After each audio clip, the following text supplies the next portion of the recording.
अस्सलामुअलैकुम वरहमतुल्लाहि वबरकातुहू। अज़ीज़ दोस्तों, साथियों, मैं मोहम्मद शहज़ाद ख़ान आप तमाम ही का अपने चैनल एसके डिवीज़न में खैर मकदम करता हूँ। आप तमाम ही का तहे दिल से इस्तकबाल करता हूँ। उम्मीद करता हूँ आप तमाम ही आज ये लाइन तो मुझसे बोली नहीं जा रही है, क्योंकि हालात ही कुछ ऐसे हैं।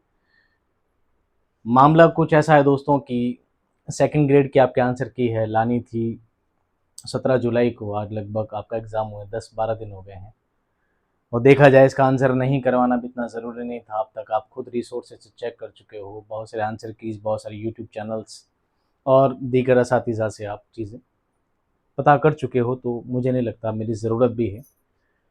बट फिर भी मुझे आना पड़ा है कुछ वजूहात को लेकर, कुछ ख़ास बातों को लेकर।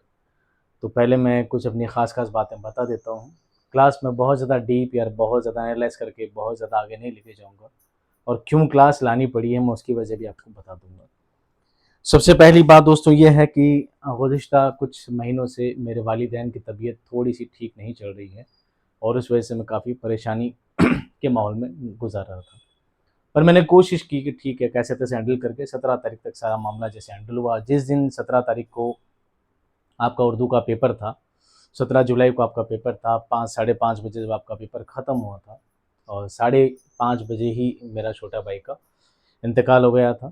और उसके इंतकाल के बाद कुछ ऐसी हालात नहीं रहे, ऐसी सिचुएशन नहीं रही कि मैं आपसे वापस फ़ेस टू फ़ेस हो सकूँ। ना मेरे घर की सिचुएशन ऐसी थी, ना मेरी खुद की ऐसी थी कि मैं आपसे रूबरू हो सकूँ। तो उसके लिए मैं माज़रत चाहता हूँ। पहली बार ऐसा हुआ है कि आपके आंसर की बहुत ज़्यादा डिले हो गई। तो मैंने सोचा 2-4 दिन बाद जैसे थोड़ा घर का माहौल ठीक होता है और वापस, क्योंकि जो चला गया अब उसके जाने से हालात ठीक तो नहीं हो सकते, उसकी कमी तो पूरी नहीं हो सकती, लेकिन फिर भी अल्लाह ताला की रज़ा में हर चीज़ राज़ी है, तो उसके लिए क्या कह सकता हूँ। तो मैंने सोचा कैसे-तैसे माहौल थोड़ा ठीक होगा तो इंशाल्लाह आपके सामने आऊँगा। लेकिन जब मैं 4-5 दिन बाद जब मैंने कोशिश की मैं आता हूँ, उसके बाद फिर जोधपुर में बारिशों का सीज़न स्टार्ट हो गया, और लगातार बारिशों से लाइट कंटिन्यू बार-बार लाइटिंग कटिंग का, ट्रांसफार्मर उड़ जाना, कट जाना, इस वजह से भी थोड़ा टाइम थोड़ा-सा ज़्यादा ख़राब हो गया, और मैंने अवॉइड कर दिया, ठीक है अब नहीं कराना बेहतर है। फिर मेरे पास कुछ स्टूडेंट के मैसेज इस तरह आने लगे कि सर हम दूसरे जितने चैनल वगैरह हैं या जहाँ भी जितने मोतबर असातिज़ा हैं, जितने भी, कोई किसी का आंसर ए बता रहा है, कोई किसी का बी बता रहा है, कोई किसी का सी बता रहा है, तो सर हमें बहुत ज़्यादा कन्फ्यूजन हो रही है, तो सर प्लीज़ आप करा दें आंसर।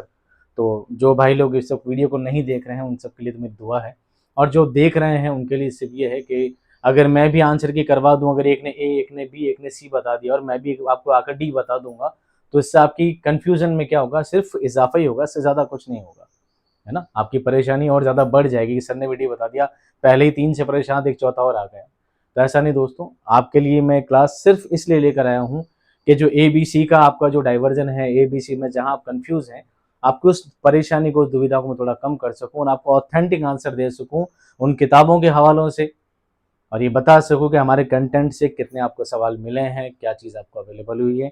तो पहले मैं उसी बारे में 1 मिनट की बात करूँगा और सवाल बड़ा स्पीडली करा दूँगा। सबसे पहली बात, ये हमारे नोट्स की बुक जिन स्टूडेंट ने कोर्स लिया था, तो अल्हम्दुलिल्लाह 600 पेज के नोट्स थे और काफ़ी हद तक सवाल इससे काफ़ी आपको मिल गए होंगे अगर आपने इसको डीप एनालिसिस किया है।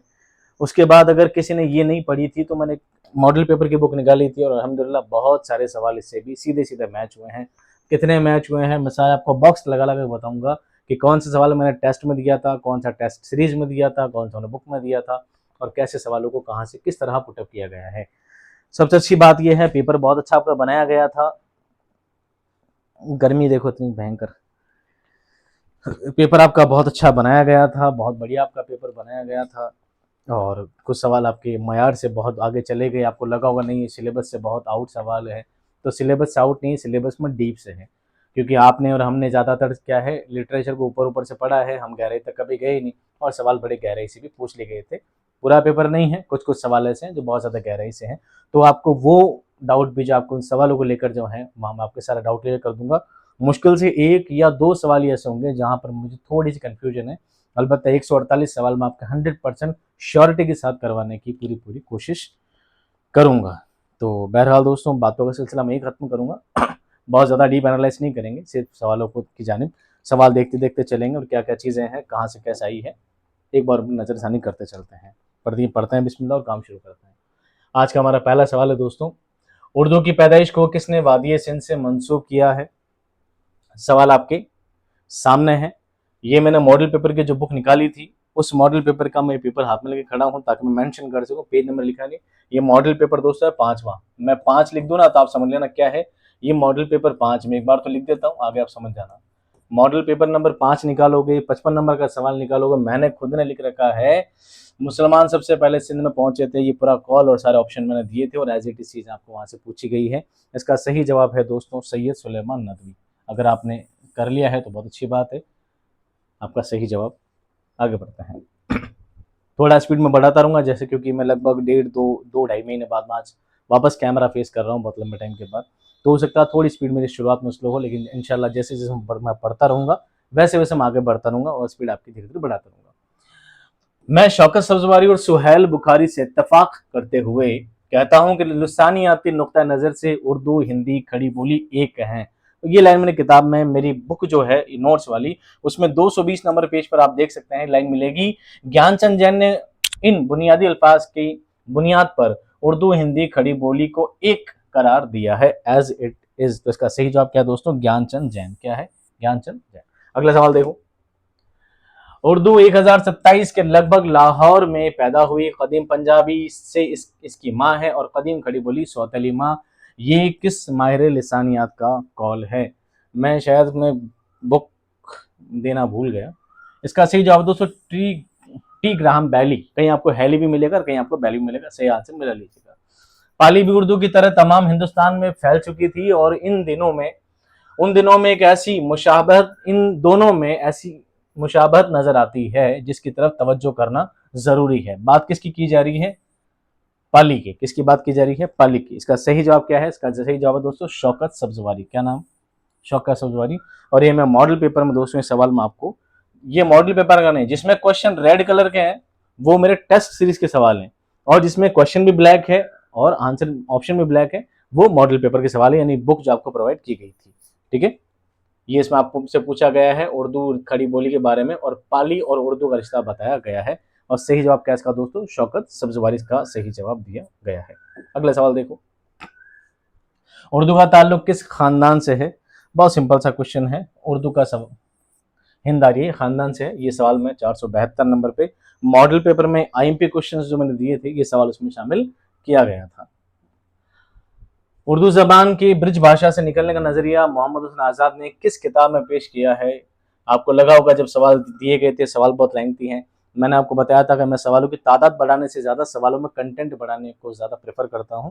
इसलिए मैंने दोस्तों हर अलग से सवाल, मैं चाहता था मौलाना मोहम्मद हुसैन आजाद की कौन सी किताब है और ये 4 ऑप्शन देके इन 4 से 16 सवाल और बना सकता था, लेकिन डायरेक्ट मैंने किताब का नाम दे दिया था आब हयात मौलाना मोहम्मद हुसैन आजाद। ठीक है, तो यहाँ पे क्या जवाब आएगा दोस्तों? आब हयात। किसकी किताब है? मोहम्मद हुसैन आजाद। अगला सवाल देखो। कदीम दक्कन की हदूद में बोली जाने वाली जबान के ज़िमन में दुरुस्त जुमरे की निशानदही कीजिए। बहुत सारी जबानें देख के कंफ्यूज भी हो गए। बहुत सिंपल सा तरीका था दोस्तों। हिंदुस्तान का नक्शा मुझे बनाना नहीं आता, मैं ज्योग्राफी का स्टूडेंट नहीं हूँ। ये हिंदुस्तान का जो मैप है, आप इसको 2 भागों में जब विभाजित करोगे, जब 2 भागों में टुकड़े करोगे, तो आप इसी से पता लगाओगे। ऊपर का जो हिस्सा उसको हम कहते हैं शुमाली हिंद। क्या कहते हैं? शुमाली हिंद।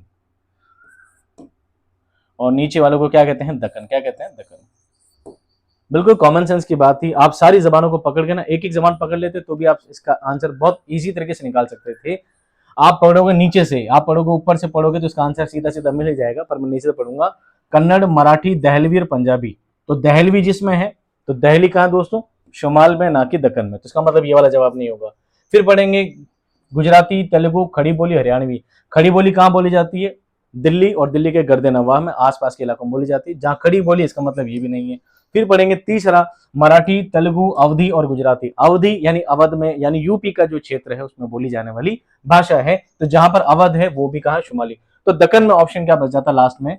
दक्कन में 3-4 भाषाएं, 4 बोलियां बोली जाती है, तेलुगु, कन्नड़, मराठी और गुजराती, उस टाइम में, जो बाद में जाकर क्या हो गई? अपग्रेड हो गई। आगे बढ़िए दोस्तों।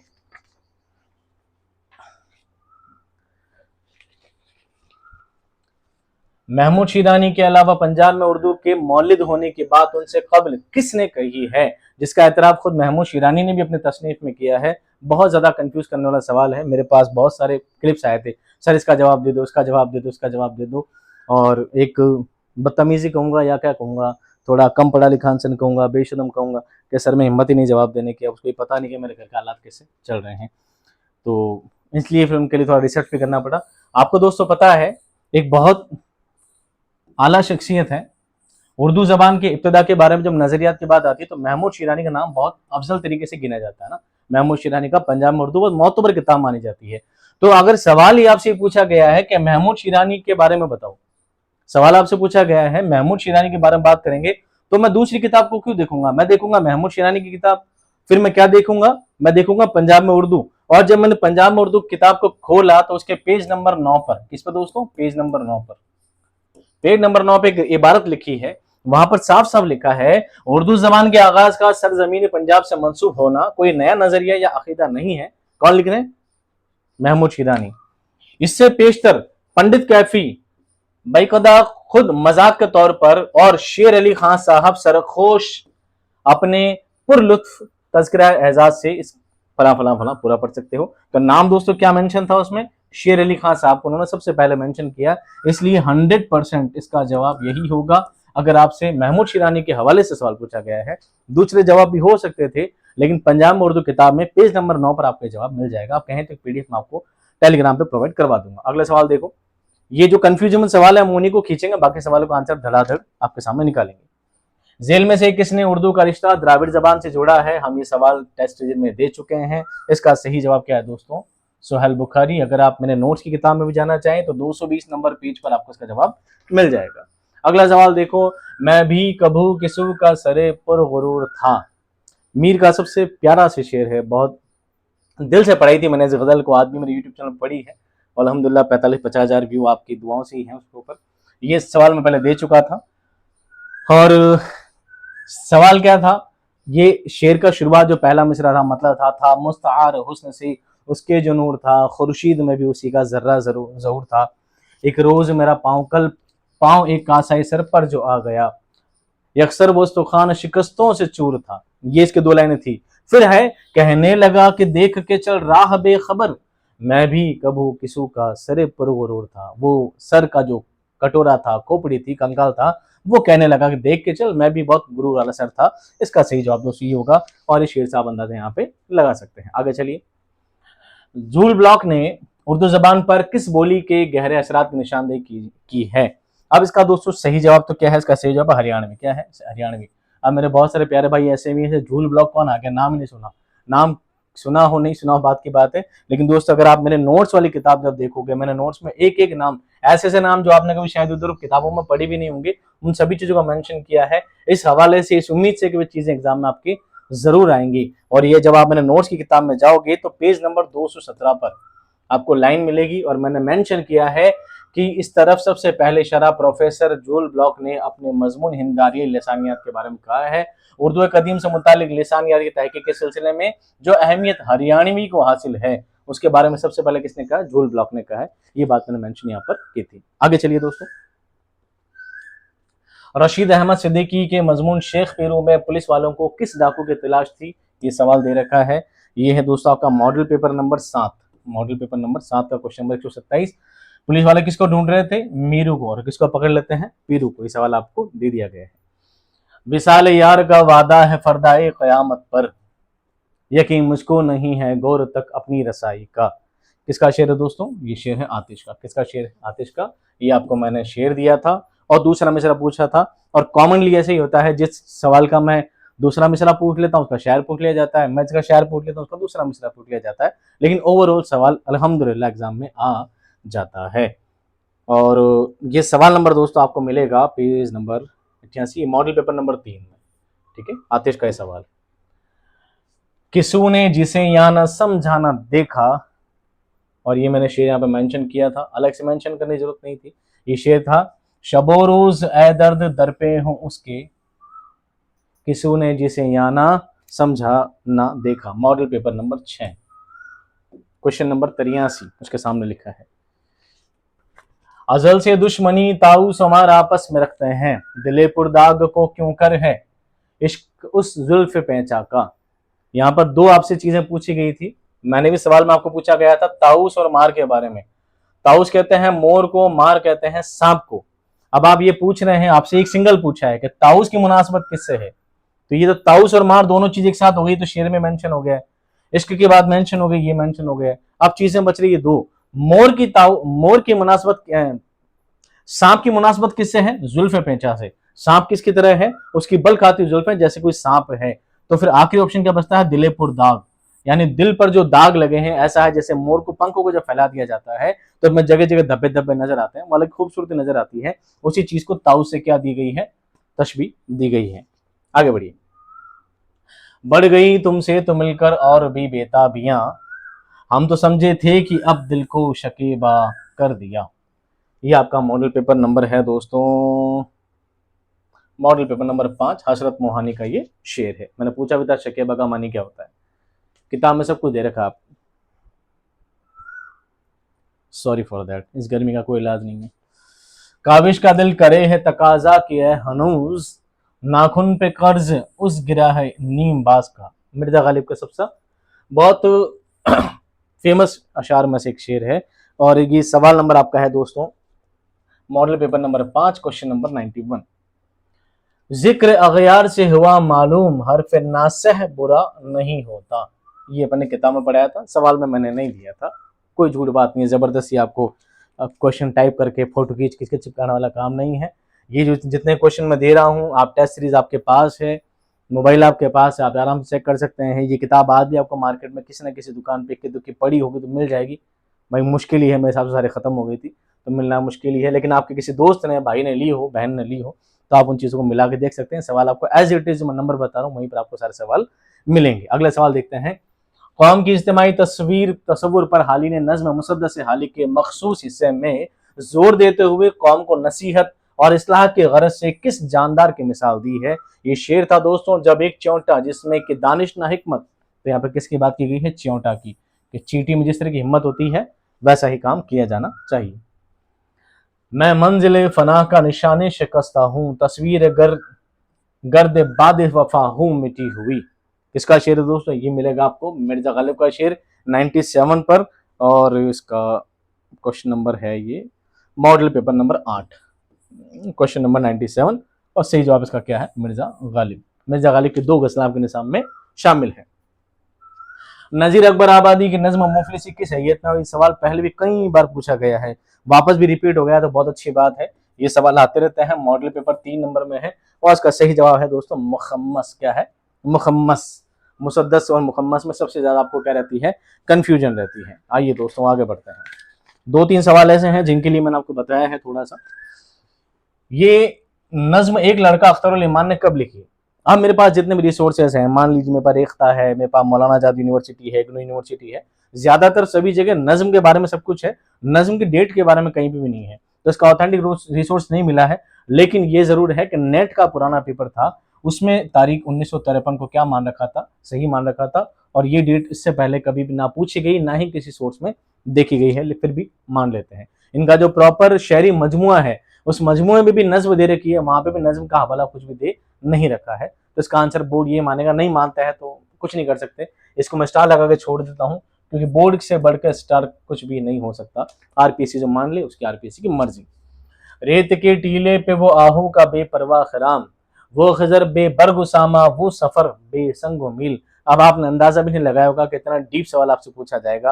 आप ये तो पढ़ लोगे कि खजर के बारे में है, तो हाँ खजर रात से सवाल पूछा गया है, लेकिन आप ये अंदाजा कैसे लगाओगे कि कौन से हिस्से से पूछा गया है। तो दोस्तों ये है सहरा नवर्दी के बारे में, सहरा नवर्दी वाले हिस्से में ये पूछा गया है। और अगर आप मेरी बुक में जाओगे तो वहां पर आपको 437 नंबर पेज पर आपको ये हवाला मिल जाएगा। कल्ब आहन जिसके नक्शे पा से होता है रकीक, शोले खूं झोंकों का हमदम तेज किरणों का रफीक। किसका है दोस्तों, शायद किसान के बारे में है। अब किसान में इतने सारे शेर हैं जो मुझे अच्छे अच्छे लगे थे, मैंने 15-20 शेर लिए हैं। जैसे नाजिरे गुल पासबान रंगोबो गुलशन पना, नाज परवर लहलहाती खेतियों का बादशाह। ये शेर किस नंज का है, किसान से। इस तरह मैंने बहुत सारे सवाल लिए थे, सारी फोटो लगाना मुनासिब नहीं था, लेकिन कहीं ना कहीं अगर आप नज्म 1-2 बार भी पढ़ी है या 1-2 बार भी ढंग से सुनी है तो आप इन चीजों को कैचअप कर सकते हो, इतना मुश्किल सवाल नहीं था। अगले सवाल देखो। मोहम्मद हुसैन आजाद ने अपने मजमून सच और झूठ का रज़्मनामा में मुल्क के सदाकत ज़मानी के लिए जो जामा तजवीज़ किया था, उसका नाम क्या था? उसका नाम था दोस्तों मसलहती ज़माना। ये जब आप बुक में जाओगे तो आपको मिलेगा दोस्तों पेज नंबर 487 पे, और अच्छी तरह से लिखा है मसलहती ज़माना इसमें।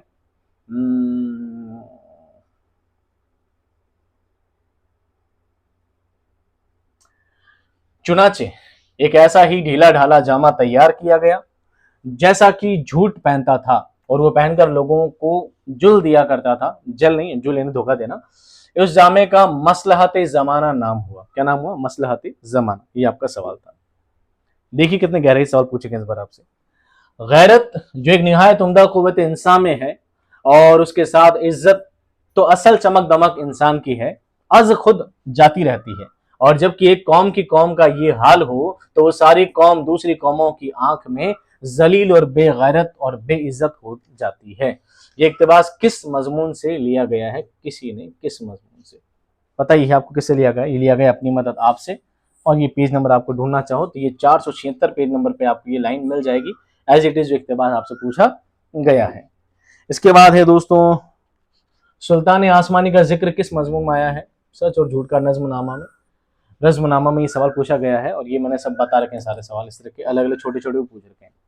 पतरस ने लाहौर का जुग्राफिया में लाहौर की सबसे बड़ी सनअत किसे करार दिया है? मैंने ब्लैंक करके पूछा था सवाल को इस तरह कि पतरस बुखारी के मुताबिक इश्तहारों के अलावा लाहौर की सबसे बड़ी सनत रिसालाबाजी और सबसे बड़ी हिरफत क्या है? अंजुमन साजी है। तो मैंने अंजुमन साजी पूछा था, इन्होंने रिसालाबाजी पूछ लिया। और रिसालाबाजी नहीं, रिसाला साजी है, वो रिसालाबाजी थोड़ी है। रिसालाबाजी है क्या? सही जवाब इसका ये है। ये आपको टेस्ट में मेरे मिल जाएगा। एक आपको जो परेशान करने वाला सवाल था दोस्तों, उसका भी हवाला लेकर आया हूं। थोड़ा सा कुछ सवालों का हवाला लाना बहुत ज्यादा जरूरी था।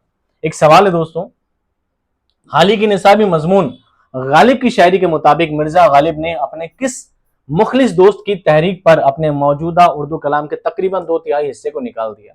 अब आप इसको लेकर हो रहे हो बहुत ज्यादा कंफ्यूज, क्योंकि हाल ही मिर्जा गालिब के जो सबसे खास दोस्त है वो कौन थे? शेफ्ता। आपको ज्यादातर शेफ्ता ही बताया होगा, शेफ्ता सुना होगा दोस्तों। इसका असल जवाब है मौलवी फजले हक, और ये 100% करेक्ट है। बताओ कैसे? क्योंकि बात किसकी पूछी जा रही है? हाल ही के निसाबी मजमून गालिब की शायरी के बारे में। गालिब की शायरी किसने लिखा है? हाल ही लिखा है। गालिब की शायरी मजमून किसमें है? यादगार गालिब के अंदर एक मजमून दिया गया है। तो दोस्तों मैं गया रेख्ता पर, वहां पर मैंने ढूंढा यादगार गालिब, निकाली किताब, उसका है पेज नंबर 113। पेज नंबर 113 पर जो मजमून लिखा ना, जो line as it is, line को पढ़ के देखो, एज इट इज लाइन लिखी है। इसके सिवा जब मौलवी फजले हक से मिर्जा की राहो रस्म बहुत बढ़ गई और मिर्जा उनको अपना खास और मुखलिस दोस्त और खैर ख्वाह समझने लगे, तो उन्होंने इस किस्म के अशार पर बहुत रोक टोक करनी शुरू की। यहां तक कि उन्हीं की तहरीक से, अब मैच करो, तहरीक से उन्होंने अपने उर्दू कलाम में से जो उस वक्त मौजूद था 2 सुलस के करीब निकाल डाला। अब आप देखो, निकाल दिया तहरीक, ये तहरीक मुखलिस दोस्त, ये लिखा मुखलिस दोस्त, जैसा जैसा पूछा गया एज इट इज। इसलिए दोस्तों इसका सही जवाब क्या होगा? मौलवी फजले हक, ना कि शेफ्ता। ठीक है, क्लियर हो जाएगा जवाब आपका। ये हवाले के साथ जवाब था। अगला सवाल देखो, पेज नंबर 113, यादगार गालिब। खा खा के ओस और भी सब्जा हरा हुआ, था मोतियों से दामने सहरा भरा हुआ। मंदरदा वाला शेर को अल्लामा शिबली ने किस बहस के हवाले से पेश किया? एक बड़ा मुझे थोड़ा कॉन्ट्रोवर्शियल चीज लग रही है। इसका जवाब तो हालांकि यही है, शायर मुसव्वरी और शायर मुसव्वरी। कॉन्ट्रोवर्सी इस बारे में है कि जब आपको आरपीएससी कहती है मूल किताबें पढ़ो, आरपीएससी कहती है, एक सेकंड दोस्तों,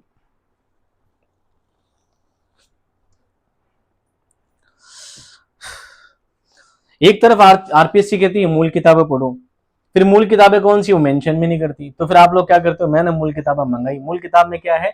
अब ये जो पैसेज आपको दिया गया ना, एक बड़ा फर्क है, और यहाँ पे दे रखा है मुसव्वरी का हवाला दे रखा है।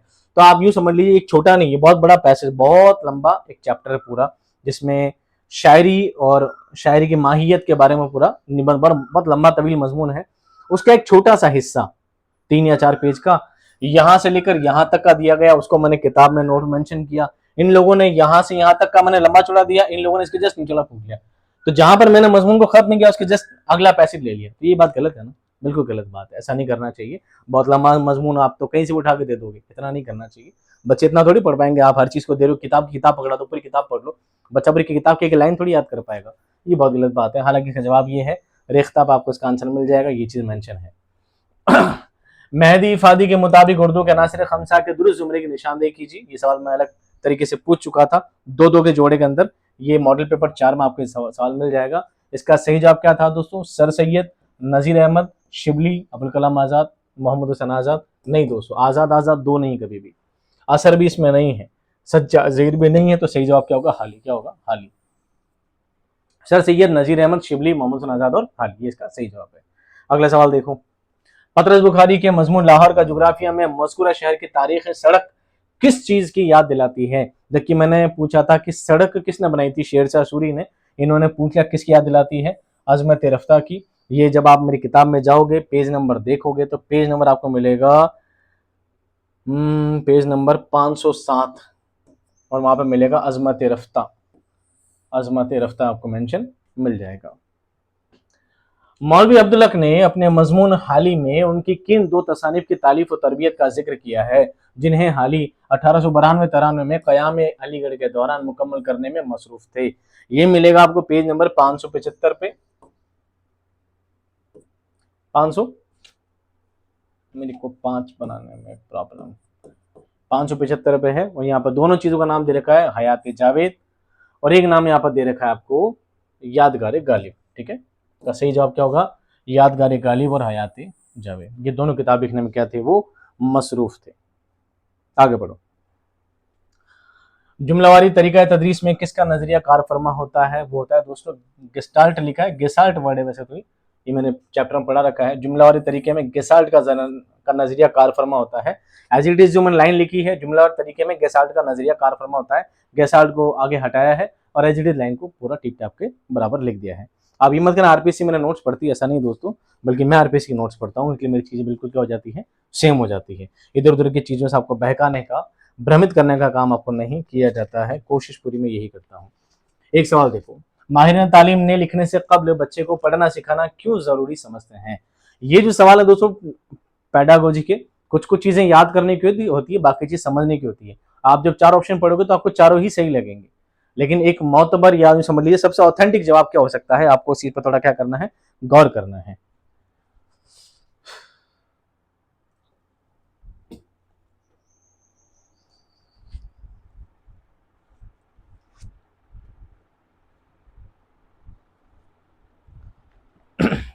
चलिए पढ़ते हैं। क्या है? पढ़ने की महारत के लिए तरबियत जरूरी नहीं है, इसका कोई लेना देना है? इसका कोई लेना देना नहीं है। लिखने की महारत के लिए तरबियत जरूरी है, इसका कोई लेना देना है? लिखने का तरबियत से लेना देना नहीं। अब आते हैं, पढ़ना और लिखना दोनों एक दूसरे के लिए गैर मामून है। ये बात भी क्या है? गलत है। पढ़ना लिखने को मामून करता है, लिखना पढ़ने को मामून करता है। बच्चा लिख लिख के, बोल बोल के तो पढ़ता है, और पढ़ते पढ़ते लिखता है, कायदे की बात है। तो इसका सही जवाब क्या होगा दोस्तों? तीसरा। पढ़ने का अमल लिखने के इक्तिसाब में मामून होता है। अगर बच्चे को ए फॉर एप्पल पढ़ना आ गया है तो ए फॉर एप्पल लिखने में उसको ज्यादा दिक्कत नहीं आएगी, वो लिखते लिखते बोलता रहेगा ए फॉर एप्पल। तो इसलिए पढ़ना लिखने के लिए क्या हो सकता है? सहायक साबित होता है। ये सबसे इसका मोतबर जवाब है, और यही इसका ऑथेंटिक जवाब होगा। अगला सवाल देखो दोस्तों, मेहदी फादी ने दर्ज झेल जुमला किस शख्सियत के बारे में लिखा है? उर्दू लिटरेचर का नासिर खमसा से इतनी डीप से लाइन उठाई है बीच बीच में से कि मुझे सारे चैप्टर के ही सोर्स देने पड़े, मैं आपको क्वेश्चन के सोर्स नहीं दे पाया इसके अंदर। ये एक ही वक्त में जहां फितरी शायर हैं, आला दर्जे के नासिर भी हैं, लाइफ निगारी के साथ नुक्ता संजी और सुखन आफरीनी का एक खास सलीका है। आप इस लाइन को सीधा पकड़ सकते थे, लाइफ निगारी। लाइफ निगारी मतलब सवाना निगारी, क्या कह सकते हैं? सवाना निगारी में किसका हाथ सबसे अफजल या किसका नाम सबसे शुरुआत मानी जाती है? अल्ताफ हुसैन हाली के बारे में। और ये दोस्त आपको सवाल मिलेगा 527 नंबर पेज पे, आपको ये हवाला मिल जाएगा। मजमून शेख पीरू रशीद अहमद सिद्दीकी के किस मजमू में शामिल है? मैंने खंदा के बारे में पूछा था, मजमून के बारे में नहीं पूछा था, इसलिए खंदा दोस्तों उसका क्या है? सही जवाब खंदा। जिनका रेडियो ड्रामा है, और ये इनका जो खंदा जो मजमुआ है उसमें आपको शेख पीरू मिल जाएगा कहीं ना कहीं। शेख पीरू, अभी तो फट गई स्क्रीन बहुत ज्यादा, बहरहाल आप रेख्ता चेक कर लीजिएगा, आपको चीजें मिल जाएंगी। खत कशीद और टेढ़ी लकीरें खिंचवाने की मशक करा के लिखना सिखाने का नजरिया किस मुफक्किर का है? ये आपको मिलेगा model paper number 7, question number 137। ठीक है, खत कशीद नहीं, खत कशीदा है। ठीक है, खत कशीदा जिसको हम बोलते हैं सीधी लाइनें, आड़ी लाइनें, तिरछी लाइनें, ये किस में करवाया जाता है? टेक्स्टोलॉजी तरीके में करवाया जाता है। अगला सवाल देखो, जेल में से गलत बयान की निशानदेही कीजिए। आपको क्या चीज ढूंढनी है? गलत चीज ढूंढनी है। मैंने यहाँ पर अलग तरीके से पूछा है, वहां से अलग तरीके पूछा गया है, सवाल को मॉडिफाई किया गया है। किस तरह किया गया है वो देखो आप। तरकीबी तरीके में जुज से कुल की तरफ इकदाम करते हैं। सही बात है, सही बात है। तरकीबी तरीका होता है, उसमें अंश से लेकर छोटी सी चीज को से लेकर बड़ी चीज से चलते हैं। पहले हर्फ, फिर लफ्ज, फिर जुमला, फिर इक्तिबास, फिर असल मतन तक पहुंचते हैं। सही बात है। तहलीली तरीके में जुज से कुल की तरफ इकदाम किया जाता है? नहीं दोस्तों, नहीं किया जाता। तहलीली तरीके में पहले कुल चलता है, पहले इक्तिबास लेते हैं, इक्तिबास से जुमला लेते हैं, जुमले से वर्ड और वर्ड से हर्फ लेते हैं। ये बात बिल्कुल क्या है? गलत है, ऐसा बिल्कुल भी नहीं होता है। तहलीली तरीके में कुल से जुज की तरफ इकदाम किया जाता है। सही बात है। सौती तरीके में हर्फ की आवाज बुनियाद बनाई जाती है। सौती तरीके में लफ्जों को आवाज से पढ़ाया जाता है। ज़बान के मुख्तलिफ अनासिर को तरकीब देने का ज़हनी अमल पढ़ने के किस तरीके कार में शामिल है? तो साफ साफ पूछा जा रहा है तरकीब देने का काम किस में होता है? तरकीबी तरीके में। बिल्कुल सिंपल सवाल है, बिना किसी कंफ्यूजन का। दर्ज झेल बयानात में से कौन सा तदरीस के बुनियाद बयानिया तरीके से मुतालिक दुरुस्त है? सही बात कौन सी है बयानिया के बारे में? ये तिफल मरकूज तदरीस की जिद है और उस्ताद मरकूज तदरीस है।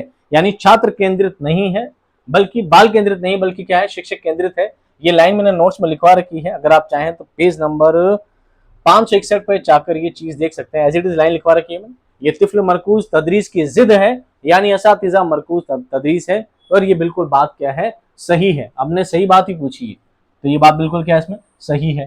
अब आते हैं चार और पढ़ लेते हैं। चार गलत क्यों है? ये तलबा में मुताले की आदत को फरोग देता है। नहीं, बच्चा खुद कभी भी नहीं पढ़ता। बच्चा खुद अध्ययन करे, इतना टैलेंटेड कभी भी नहीं बनता है। इसमें उस्ताद अपनी तदरीस के दौरान एक ही मकाम पर खड़े होकर बगैर नकल और हरकत के पढ़ाता है?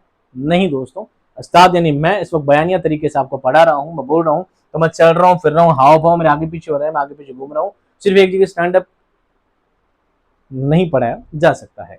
तलबा उसूल और ज़ाब्ते अख्ज़ करने के अहल हो जाते हैं? नहीं दोस्तों, उसूल और ज़ाब्ता नहीं, बल्कि उसूल रटवाए जाते हैं। इसमें तो परिभाषाएं रटवाई जाती है, बच्चा खुद परिभाषाएं निकालना नहीं सीखता है। बिल्कुल क्या है? गलत है। सही जवाब क्या होगा? एक होगा। जिस तरीके तदरीस में मकरून से मुजर्रद और मालूम से नामालूम की जानिब इक़दाम किया जाता है, उसे कौन सा तरीका तदरीस कहते हैं? अगर मकरून से मुजर्रद, ठीक है, यानी ठोस से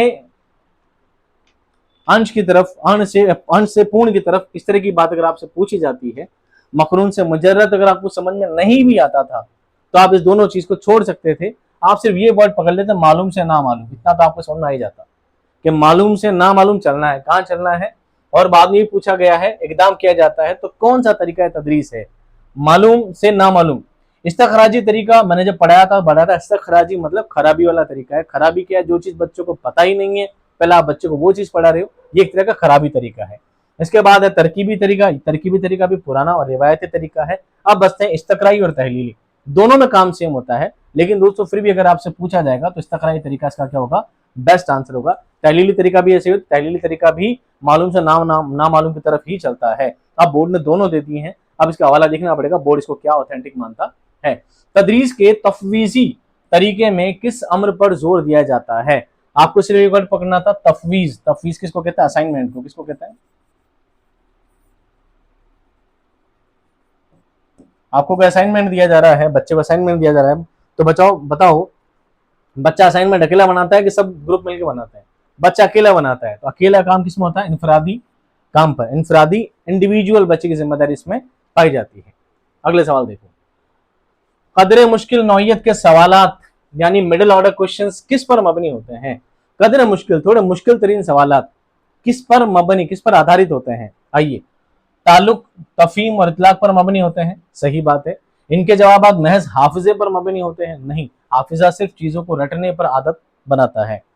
तलबा की साबिका मालूमात पर मबनी होते हैं? नहीं, उसको हम तमहीदी सवालात कहते हैं। मसाइल के हल पर मबनी सवालात? नहीं, वो तहकीकी सवालात होते हैं।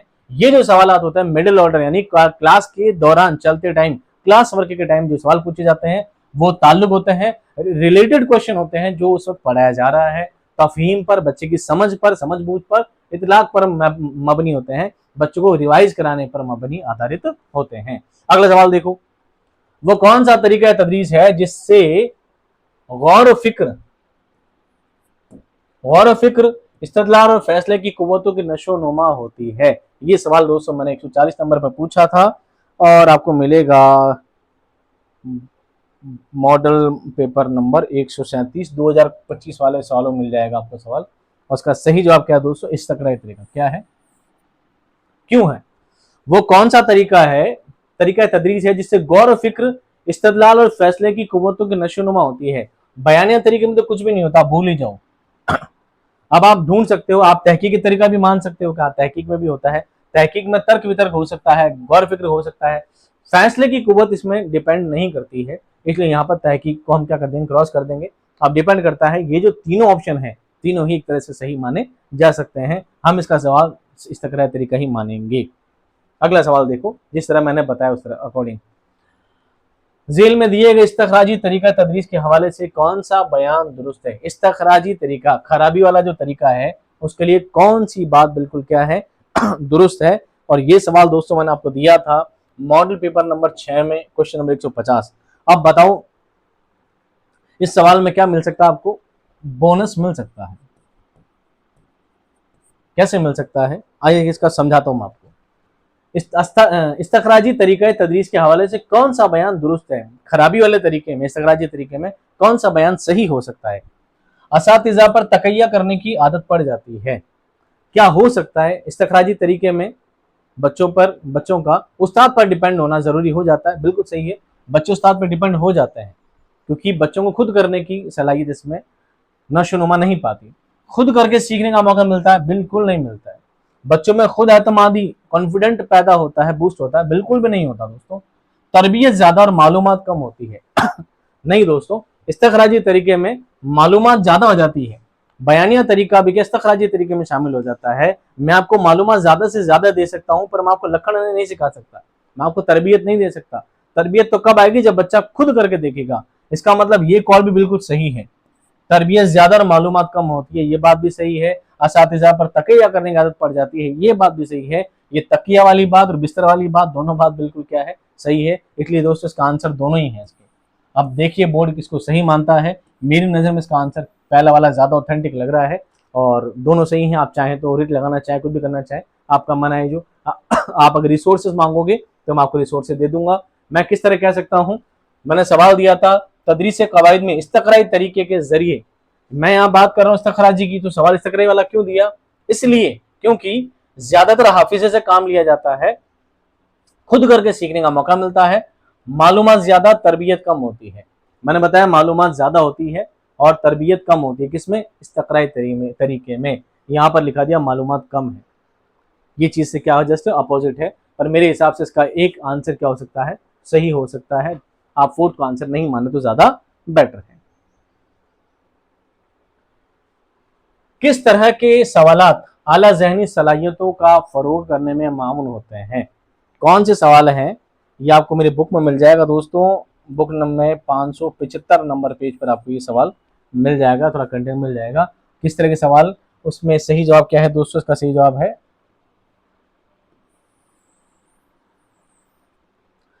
किस तरह के सवालात आला जहनी सलाहियतों, बच्चों का मेंटेलिटी बहुत ज्यादा बढ़ाने का काम कौन करेगा। तलबा की रोजमर्रा मालूमात पर मबनी सवालात नहीं, डेली रूटीन की चीजें पूछोगे तो बच्चा कभी आगे नहीं बढ़ पाएगा। तलबा की याददाश्त पर मबनी सवालात जरूरी नहीं है, बच्चा करके सीखे वो चीज ज्यादा इंपॉर्टेंट होती है। तलबा की मालूमात और तफहीम में पेश रफ्त करने वाले सवालात, ये भी जरूरी नहीं है। मसाइल का हल तलाश करने पर आमादा करने सवाल, बच्चों को मसला दिया जाएगा, बच्चा मसले को क्या करेगा, सॉर्ट आउट करेगा, तो उसका दिमाग और ज्यादा काम करने लगेगा। चौथा सवाल इसका सबसे क्या है, ऑथेंटिक, इसका सही जवाब है। जेल में से 2 बयान दर्ज किए जा रहे हैं, दुरुस्त जवाब की निशानदेही कीजिए। 2 बयान क्या है, खामोश मुताले में तलबा में जूद ख्वानी की सलाहियत पैदा होती है। जूद ख्वानी कहते हैं स्पीड से पढ़ने को। क्या खामोश चुपचाप पढ़ने से बच्चा जल्दी पढ़ना सीख जाता है, बिल्कुल सही बात है, पढ़ना सीख जाता है, बच्चा जल्दी पढ़ने लग जाता है। खामोश मुताले से तलबा इबारत का मफहूम बेहतर तरीके से अख्ज़ कर लेते हैं। चुपचाप आदमी रहता है तो बिल्कुल दिमाग उसका क्या करता है, ढंग से काम करता है। ए और बी दोनों क्या है, दुरुस्त है, बिल्कुल इसका सही जवाब है। बुक में आपको 587 नंबर पेज पर मैंने इसको चीज को मेंशन कर रखा है। आगे देखिए,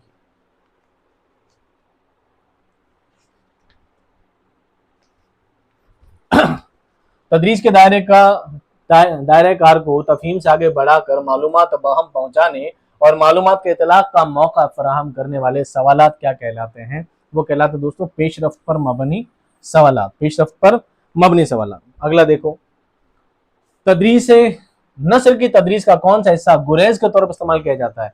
आपने जब कसीदा पढ़ा था, कसीदे में आपको पता है क्या आता है, अजैतर की गुरेज, गुरेज को क्या कहते हैं, कड़ी, क्या कहते हैं, कड़ी। एक चीज को दूसरी चीज से जोड़ने का काम करता है गुरेज। तो यहाँ पे गुरेज का मतलब यही है, कड़ी। पढ़ाते टाइम क्या चीज कड़ी का काम करेगा, बताओ? मकासिद कोई कड़ी का काम करते हैं? नहीं, मकासिद सबसे पहले तय हो जाते हैं कि मेरा ये मकसद है पढ़ाने का, तो मकसद का पढ़ाने से कोई लेना देना नहीं है, कड़ी के तौर पर। बुलंद खानी का नहीं दोस्तों, बुलंद खानी कोई कड़ी का काम नहीं करती है। अगजमानी का कर सकती है, लेकिन मैं मानूंगा नहीं।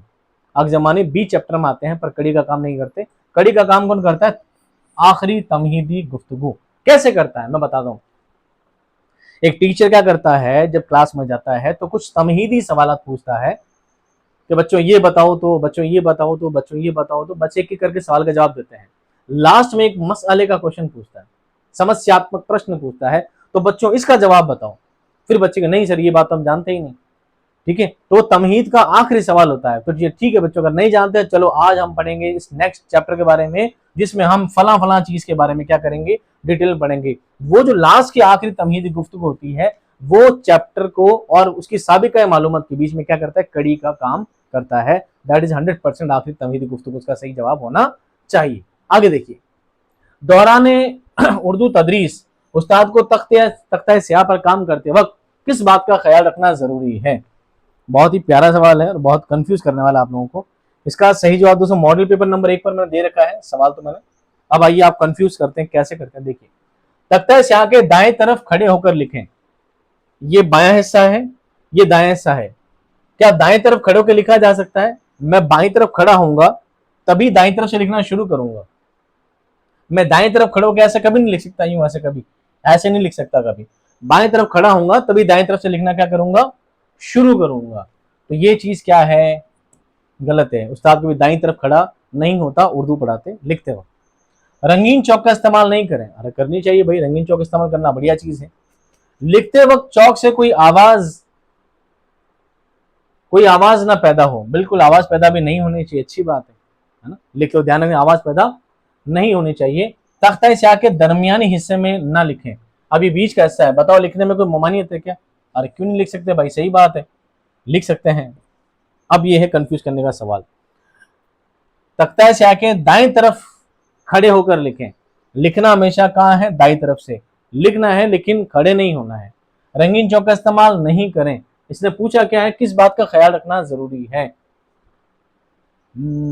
इस बात का ध्यान रखना है कि लिखते वक्त क्या नहीं हो, चौक का इस्तेमाल करते वक्त चू चू चू चू की आवाज चौक में नहीं है। आप बशर्ते क्या करें, थोड़ा सा टुकड़ा तोड़ लें, ये सबसे बेटर जवाब है। तख्ता स्याह के दरमियानी हिस्से में ना लिखें। नहीं लिखने की कोई ममानियत नहीं है, आप बोर्ड पर चाहे जहां लिख सकते हैं, कोई मनाही नहीं है। दाएं तरफ खड़े होकर नहीं लिखा जा सकता। और रंगीन चौक का इस्तेमाल नहीं करें, क्यों नहीं करें भाई साहब, करनी चाहिए। ये बात भी क्या बिल्कुल गलत है। सिर्फ एक बात सही है, लिखते वक्त चौक से कोई आवाज पैदा नहीं हो, इस बात का टीचर को ध्यान रखना चाहिए। अगला सवाल देखो, जेल में से कौन सी तफहीम नस्र और नज्म की आखिरी मंजिल है? नस्र की तो पता नहीं, पर नज्म की आखिरी मंजिल क्या, इस्तेहसान अदब। हालांकि नस्र में भी किया जाता है, पर नज्म के लिए सबसे मोतबर नज्म का सबसे आखिरी काम होता है कि जो उसने पढ़ा है टीचर ने, उस पूरे सबक का इस्तेहसान समझाया जाए, बच्चे को उस अदब से महसूस किया जाए, बच्चे को लज्जत हासिल हो। इस्तखराजी तरीका तदरीस के बारे में कौन सा बयान दुरुस्त है? ये अब सवाल दिया गया 53 मॉडल पेपर 10 पर। इस्तखराजी तरीका तदरीस के बारे में कौन सा बयान दुरुस्त है? कवायद पढ़ाने के दो ही तरीके, इस्तखराजी और इस्तकराई। अब आते हैं दुरुस्त कौन सा है। इस तरीके से मादरी जबान से दिलचस्पी पैदा होती है। कोई खास दिलचस्पी पता नहीं होती भाई साहब। यह तरीका प्राइमरी दर्जात के लिए नामुनासिब और मुजिर है। मुजिर कैसे हो सकता है? ये तरीका सही हो सकता है, छोटे बच्चों के लिए तरीका काम कर सकता है, मुजिर कैसे हो सकता है? इस तरीके में पहले मिसालें फराहम की जाती हैं, फिर तारीफें और उसूल समझाए जाते हैं। समझाने वाला काम है तो इस्तखराजी तरीका है ही नहीं, समझाने का काम तो होता ही नहीं, सिर्फ रटाने का काम होता है। इस तरीके में पहले उसूलों और इस्तिलाहात को जबानी याद करने पर जोर दिया जाता है। इसका मतलब जबानी क्या करवाया जाता है, उसूलों को रटवाया जाता है, और यही इसका क्या है, सही जवाब है। ठीक है, इसमें क्या करवाया जाता है, जबानी याद करने पर जोर दिया जाता है, रटवाने का काम किया जाता है। जेल में कवायद के तदरीस के सिलसिले में दो बयान दर्ज किए जा रहे हैं, दुरुस्त जवाब की निशानदही कीजिए। कवायद के बारे में देखो, गैर जबान वाले को जबान के इब्तदाई कायदे और उसूल समझाने के लिए कवायद की जरूरत नागुज़ीर है। अगर कोई स्टूडेंट ऐसा है जो दूसरी जबान पढ़ता हो, हिंदी पढ़ता हो, उसको उर्दू पढ़ाने के लिए स्टार्टिंग में उसको कवायद सिखा दें, जरूरी है? जरूरी नहीं है, कोई जरूरी बात नहीं है कि उसको कवायद सिखाई जाए, डायरेक्ट उर्दू पढ़ाना सिखा सकते हैं। इब्तदाई दर्जात में कवायद के तदरीस अलहदा मजमून की हैसियत से नहीं होनी चाहिए, कोई जरूरत नहीं है। जब बच्चा थोड़ा अली बे वगैरह पढ़ना सीख जाए तो आगे वाली क्लासों में व्याकरण के लिए, ग्रामर के लिए, कवायद के लिए एक अलग सब्जेक्ट हो सकता है। बचपन में साथ साथ सिखाना ही सबसे ज्यादा क्या होता है, बेटर होता है। इसका मतलब ए और बी दोनों क्या है, दुरुस्त है। ए और बी दोनों क्या है, इसके सही जवाब है। दोनों बातें कही गई है, दोनों बातें सही है अपनी जगह। उस्ताद को तदरीस से नज्म के दौरान नज्म के तफसीली जायजे, तनकीद और तबसरे की बुनियाद पर तलबा को क्या अख्ज़ कराना चाहिए? ये है भाई साहब आपका दमदार सवाल, और ये सवाल मैंने कहीं दिया नहीं है, शायद पेज नंबर 55 वाला मैंने कहीं भी नहीं दिया आपको। उस्ताद को नज्म के दौरान, नज्म पढ़ाते टाइम, नज्म के तफसीली जायजे के टाइम तनकीद और तबसरे की बुनियाद पर, तनकीद की बुनियाद पर, तबसरे की बुनियाद पर तलबा से क्या अख्ज़ कराना चाहिए? आप यही कहोगे सर अख्ज़ मानी होते हैं जो क्या करवाए जाते हैं, बच्चों से अख्ज़ कराए जाते हैं, लेकिन जरूरी नहीं दोस्तों, उससे तफहीमी सवाल भी पूछे जा सकते हैं। लेकिन सबसे ईजी कॉन्सेप्ट जो होता है वो अख्ज़ मानी अख्ज़ कराए जाते हैं, सवाल से आप अंदाजा लगा सकते हैं। आइए ग्रामर के सवाल बड़े सिंपल से, जिसमें थोड़ा पानी पी लेता हूँ।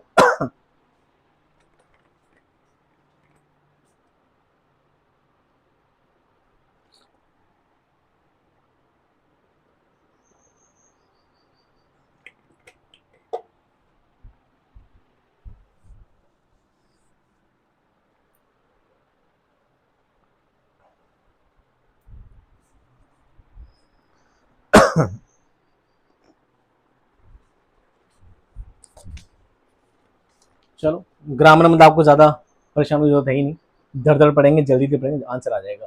जेल में से किस हरूफ में हिकारी आवाज है, किसमें है झम?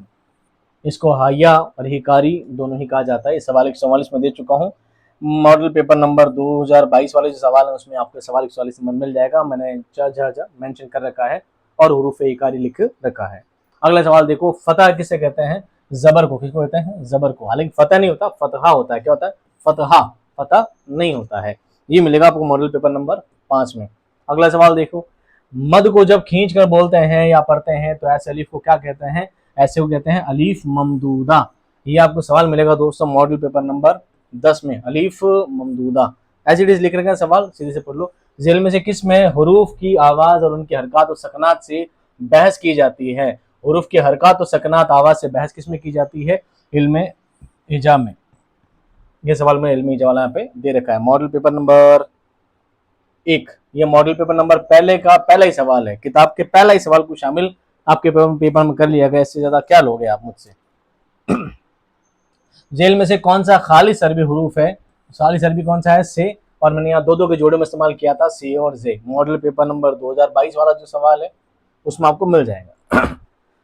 जो इसम मसदर से बने उस इसम को क्या कहते हैं? मसदर से बनने वाला क्या कहलाता है? मुश्तक। क्या कहलाता है?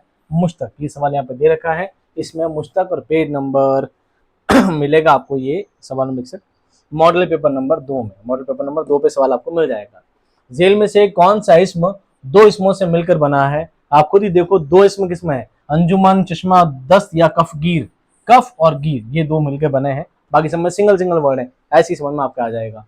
जिस सिफत से किसी चीज की अंदरूनी हालत या खुसूसियत जाहिर हो, जैसे हल्का, ठोस, शरीर, चालाक वगैरह हो, वो क्या कहलाती है? वो सिफत जाती कहलाती है। इंसान की जिसमें जाती चीजें पता चल जाए वो क्या कहलाती है? जाती कहलाती है। ये मॉडल पेपर नंबर 9 पे आपको नवा सवाल मिल जाएगा। अगला सवाल देखो, जिस लफ्ज में वाओ साकित हो, जिस लफ्ज में वाव क्या हो, साकित हो, वाव की आवाज नहीं आती है, वो क्या कहलाता है, वाव मादूला। वाव मादूला, ये आपको मिलेगा दोस्तों पेज मॉडल पेपर नंबर 9 का दूसरा सवाल है। वाव मादूला कहाँ मिलेगा, जब वाव पढ़ा नहीं जाता है। कुछ खास जानदारों या चीजों की मखसूस आवाज को क्या कहते हैं, आवाज को क्या कहते हैं, इसमें साउथ, इसमें साउथ। और मैं लिख रहा म्याऊं म्याऊं की आवाज जो है वो क्या कहलाती है, इसमें साउथ कहलाएगी, जानदारों की आवाज। मफऊल के लिहाज से फ़ैल की कितनी किस्में हैं, ये पेज नंबर लिखा नहीं क्या मैंने, पेज नंबर दोस्तों मिलेगा आपको, कहाँ गया भाई, ये 2025 वाले पे आपको मिल जाएगा। मानी के लिहाज से फ़ैल की कितनी किस्में हैं, मानी के लिहाज से फ़ैल की कितनी किस्में होती हैं, बिल्कुल सीधा सीधा सीधा सवाल पूछा गया है बिना आपको किसी कंफ्यूजन के। इसका सही जवाब क्या है दोस्तों, 3। क्या है, 3। और मैंने यहाँ पर आंसर ये मॉडल पेपर नंबर में दे रखा है, मॉडल पेपर नंबर कौन सा है, 8। लाजिम, मुतादी और नाकिस। वो शहर में रहता है, मंदरजा फ़ैल, मंदरजा वाला जुमले में फ़ैल की कौन सी किस्म मौजूद है, जब फ़ैल की तीनों चीज़ें शामिल हो जाए, जब फ़ाइल भी हो, मफ़ूल भी हो और फ़ैल भी हो। वो क्या है, फ़ाइल काम करने वाला है, क्या करता है, रहता है, इसका मतलब फ़ैल काम भी हो रहा है, कहाँ रहता है, शहर में रहता है, मफ़ूल भी है। जब तीनों चीज़ें शामिल हो जाए वो क्या होगा, फ़ैल मुतअद्दी। इसका सही जवाब मैंने लिख रखा है बोर्ड पर। इसका जवाब दोस्तों मॉडल पेपर नंबर 10 पे आपको सवाल मिल जाएगा। अगला सवाल देखो, वो सिफत जो किसी चीज के वजन या नाप को जाहिर करे क्या कहलाएगी, सिफत मिकदारी, जिसमें क्या आ जाए, किसी चीज का नाप या वजन शामिल होता है। ये मिलेगा मॉडल पेपर नंबर आपको 2025 वाले सवाल में। लफ्ज आबी सिफत की किस किस्म से ताल्लुक रखता है, ये वैसे सिफत निस्बती होना चाहिए जवाब तो इसका, और लफ्ज आबी नहीं होता, आनी होता है। वैसे हिंदुस्तान से हिंदुस्तानी, आनी आनी लगाते हैं, आबी मैंने कहीं ज़्यादा पढ़ा नहीं है, लेकिन अभी आप मान सकते हैं सिफत निस्बती के लिए।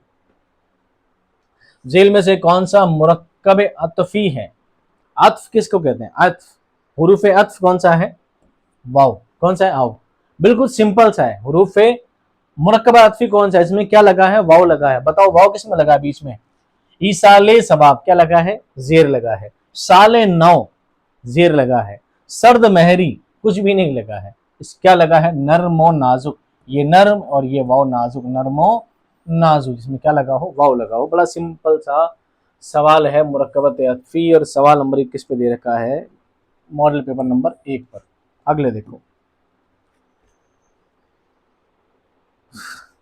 प्यारा सवाल पूछा आपसे, ये वाला कंफ्यूजेबल सवाल है, लेकिन ढंग से समझोगे तो बहुत आसान लगेगा आपको। क्या सवाल है, जेल में से कौन सा मुरक्कब, मुरक्कब यानी दो दो दो दो वर्ड के मुरक्कब है सारे, जिसमें कलमा अव्वल, कलमा अव्वल यानी पहले वाला वर्ड, समझना नाम से, कलमा अव्वल खींच तान कर दरमियानी हरूफ इल्लत को बदल कर ताबे बनाया गया है। किसी वर्ड को खींच कर, और बदला किसको, सिर्फ हरूफ इल्लत को बदला, किसको बदला, हरूफ इल्लत को, यानी जबर जेर पेश को बदल के उसको बदल दिया गया है, नया कुछ नहीं लगाया। आप देखो लोग और बाग, यहाँ पर लाम है, यहाँ पर बे है, एक हर्फ बदल दिया गया है। यहाँ पर इर्द है, यहाँ पर गिर्द है, यहाँ पर अलीफ है और यहाँ पर गाफ है, मतलब क्या कर दिया है, बदल दिया है। यहाँ पर दाना है, यहाँ पर दिन का, यहाँ पर काफ नहीं है, यहाँ पर है, और यहाँ पर काफ और अलीफ है, इसका बदल दिया। एक वर्ड ऐसा है दोस्तों, टीप और टाप, टीप और टाप में कुछ नहीं बदला है, यहाँ पर या लगाई थी जो मात्रा के लिए यूज होता है, यहाँ पर अलिफ लगा दी गई, टीप को खींच के क्या बना दिया, टाप बना दिया, टीप को खींच के टाप बना दिया। सही जवाब क्या होगा, टीप टाप, क्या होगा, टीप टाप, इसका परफेक्ट 100% ऑथेंटिक आंसर है। बिल्कुल कंफ्यूज मत होना। अब अलग बात है बोर्ड क्या माना है, लेकिन बोर्ड भी यही मानेगी जब शहजाद सर मान रहे हैं, तो नहीं हो सकता है।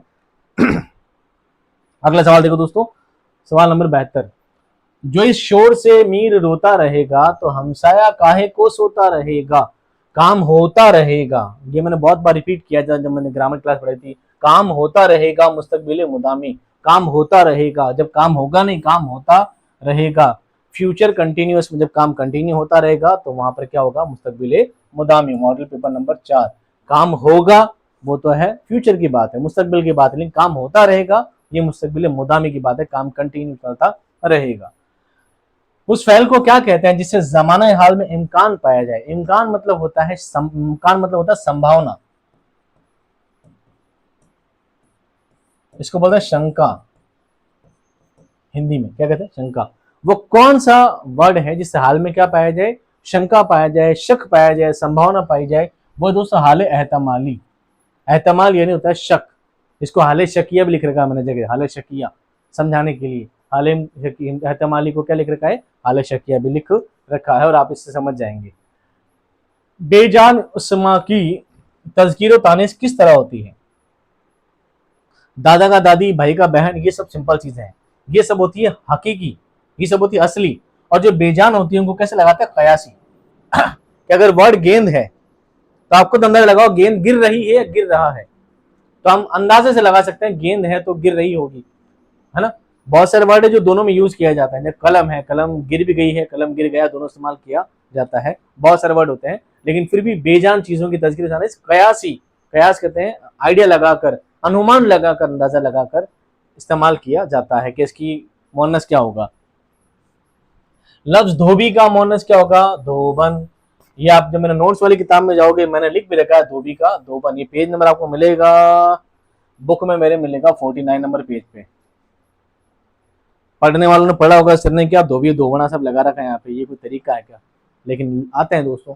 फिरंगी का फिरंगन, ये मैंने मेंशन कर रखा, फिरंगी वाला फिरंगन। ये पेज नंबर आप जाओगे 48 पर तो आपको ये चीजें मिलेंगी, जब किताब में देखोगे तो आपको पता लगेगा इस पेज पे क्या लिखा है। वो लफ्ज जो किसी दूसरे लफ्ज से किसी कदर तगय्युर से निकला या बना हो, किसी तरह के बदलाव से बना हो, तो उसे क्या कहेंगे, उसे कहेंगे मुश्तक। क्या कहेंगे, मुश्तक। मैंने किताब में लिख रखा दोस्तों पेज नंबर 14 पर, और यही लिख रखा है वो अल्फाज जो असल लफ्ज में किसी तब्दीली या तगय्युरात से बने मुश्तक लफ्ज कहलाते हैं। मुरक्कब अल्फाज की आमतौर पर कितनी किस्में होती है? मुरक्कब अल्फाज की कितनी किस्में होती हैं? 2 किस्में होती हैं।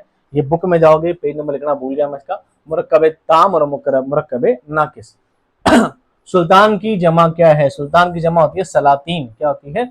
सलातीन। सुल्ताना नहीं होती दोस्तों, सुल्तान की सलातीन होती है, और ये मिलेगा दोस्तों पेज नंबर 43 पर। हर चीज को क्वेश्चन में शामिल करना आसान भी नहीं था।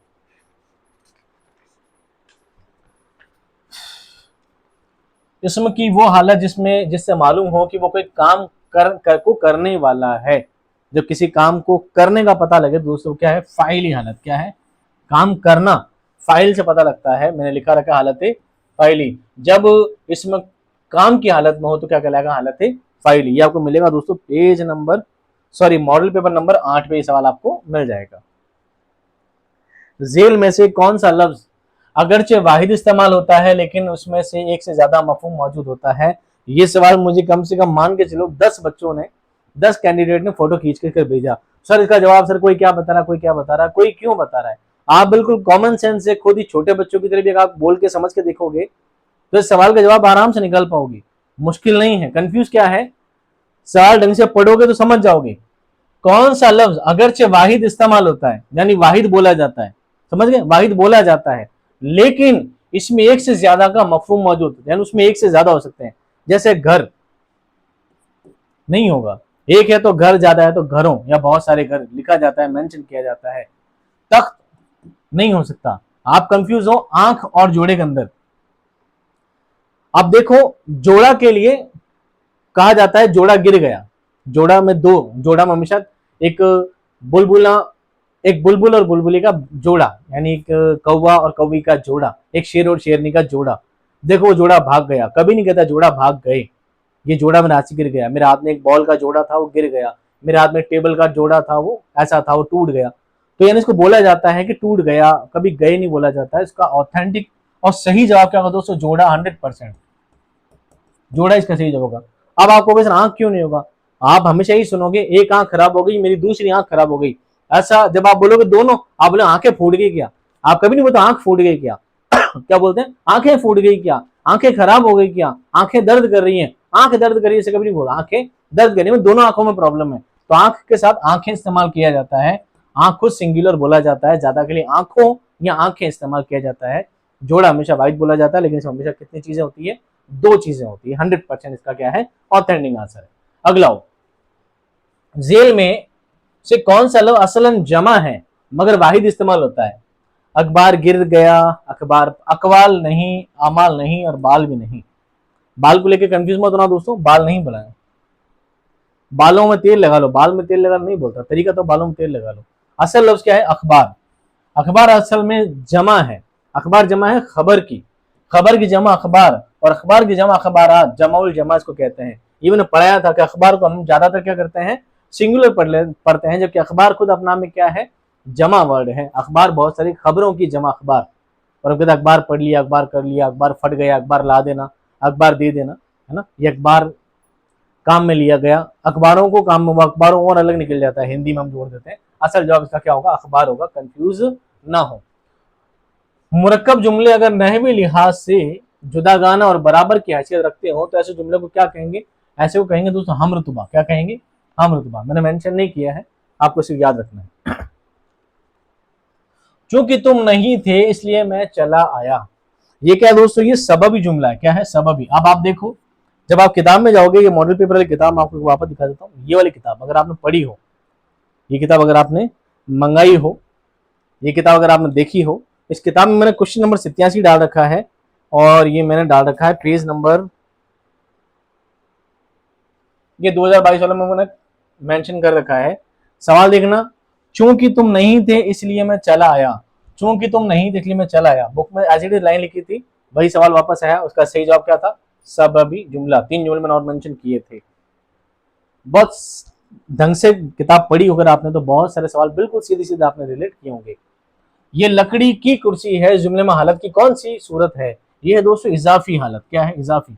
जब किसी एक चीज का दूसरी चीज से कनेक्शन, कोई संबंध स्थापित होता हो, वहां पर क्या होता है दोस्तों, इजाफी हालत होती है।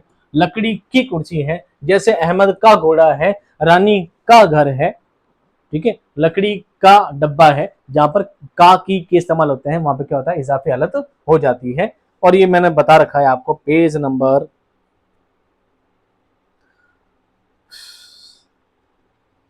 मॉडल पेपर नंबर 3 पे सवाल आपको मिल जाएगा। अगला सवाल देखो, वो मुझे दर्जी मालूम होता है। क्या है ये, खबरी हालत। क्या है, इस जुमले में हालत की कौन सी सूरत है दोस्तों, ये खबरी हालत है। वो मुझे दर्जी मालूम होता है सिर्फ ये खबरी हालत है, यानी मुझे सिर्फ खबर दी जा रही है और उसमें कुछ भी नहीं है। ये अगर आप चाहो तो बुक में अगर आपको पेज नंबर 57 पे जाओगे तो आपको चीजें मिल जाएगी। जुमला मोतरजा के पहले और आखिर में कौन सी अलामत लगाई जाती है, ये शायद एक बार 3rd ग्रेड में पूछा गया सवाल है। जुमला मोतरजा, मोतरजा कहते हैं जिसपे एतराज किया जाए, है ना, जिसपे क्या किया जाए, एतराज किया जाए। उसके आगे पीछे हम क्या लगा देते हैं, कौसैन। क्या लगा देते हैं, कौसैन लगा देते हैं।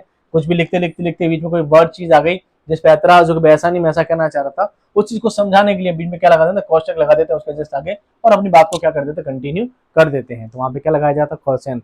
असल में इसका जवाब ग्रामरली अकॉर्डिंग तो क्या होता है, खत होता है, लेकिन अब कवाई जिस तरह चल रहा है, जिस तरह हमारा एग्जाम चल रहा है, यहाँ पर इसका आसान जवाब क्या होगा, कौसैन होगा। इसी को माना जाता है, ये पहले एक बार आ चुका सवाल इसलिए। इसके बाद सवाल बुक नंबर 64 पर मैं लिखवा भी रखा है, मोतरजा वर्ड लिखा रखा है मैंने बुक में 64 नंबर पेज पे। वो अल्फाज जो जोश या जज्बे में बेतहाशा जबान से निकल जाते हैं उनको क्या कहते हैं, उनको कहते हैं फिजाइया। इसको निदैया फिजाइया भी कह देते हैं हम।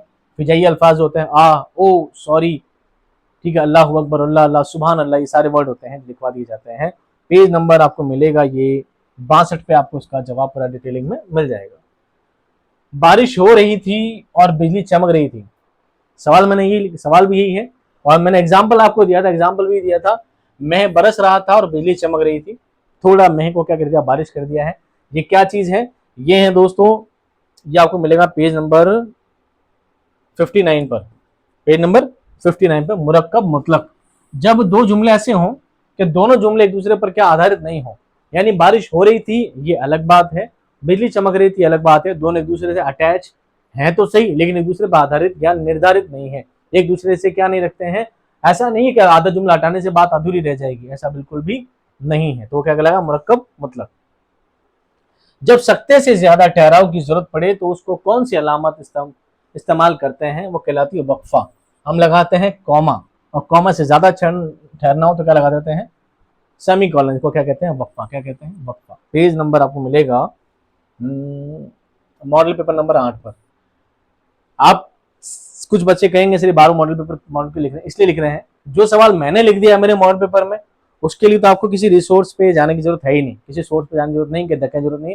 मैंने लिख दिया, मतलब 100% सही है, मेरी किताब में से तो 100% सही है। मैंने एनसीईआरटी पे सबके सोर्स लेकर ही किताब बनाई है, मन से किताब नहीं बनाई है।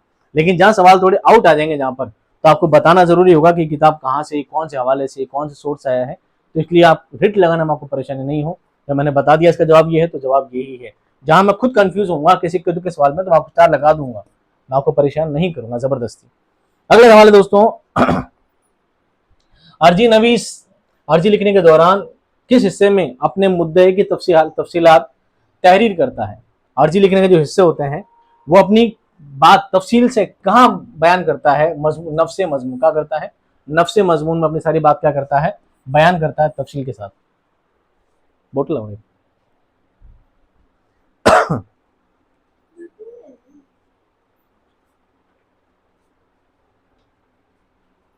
ये मिलेगा दोस्तों आपको मॉडल पेपर नंबर 3 में 31 नंबर का क्वेश्चन है। अगला सवाल देखो, जब कोई कौल या इक्तिबास उसके अल्फाज में नकल किया जाता है तो उसके अव्वल और आखिर में कौन सी अलामत लगाई जाती है। क्या लगाते हैं, वावीन। क्या लगा देते हैं, वावीन। ऐसे ऊपर अपोस्ट्रोफी कॉमा लगा दिया जाता है।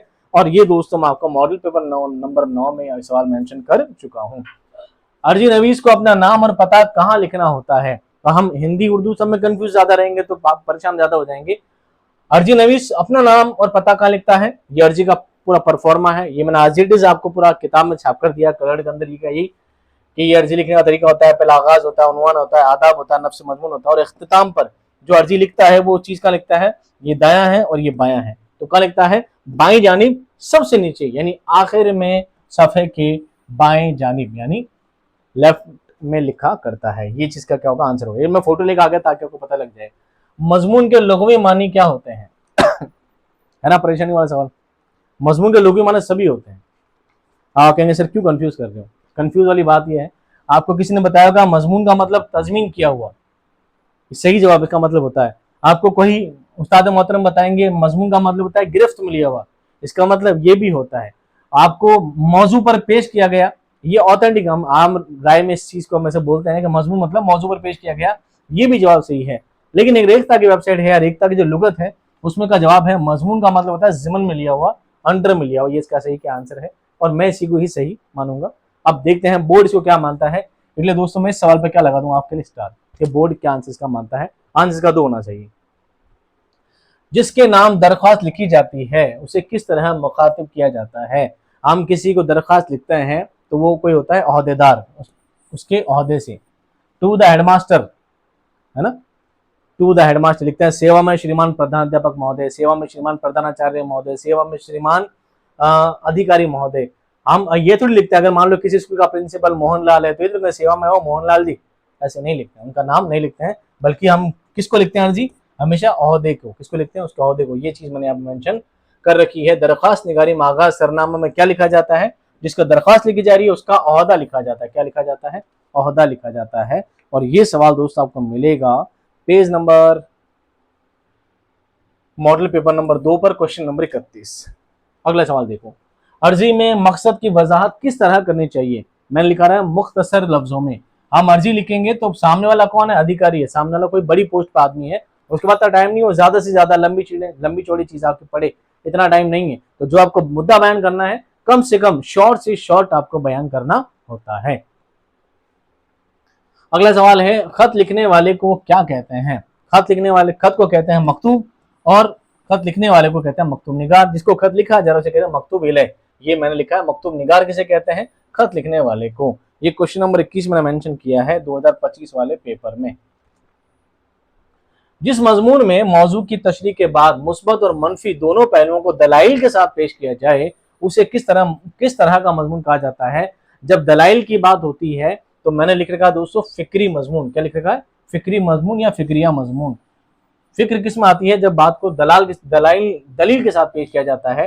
तो मैंने यहाँ पे मेंशन कर रखा है कि वो मजमून, वो मज़ामीन जिनकी बुनियाद अफकार और ख्यालात सोच विचार के साथ होती है उनको क्या कहते हैं, फिक्री मजमून कहा जाता है। ये है 98 और ये बुक में आपको मिलेगा दोस्तों 98 नंबर पेज पर ही आपको मिलेगा। कितने संयोग की बात है। जिस मजमून में किसी शख्सियत के गुज़िश्ता हालात और वाक़यात को मुफस्सिल अंदाज में बयान किया जाता है उसे क्या कहते हैं, उसे कहते हैं दोस्तों बयानिया मजमून। अब इतना ईजी है, फिक्री मजमून आप दें, तौसीफ़ी आप हटाई दो, तासुराती हटाई दो, दोनों आपके है ही नहीं, फिक्री और बयानिया बच गए। तो आप क्या करोगे, किसी ये आपको मिलेगा दोस्तों मॉडल पेपर नंबर 1 का 36वां सवाल है।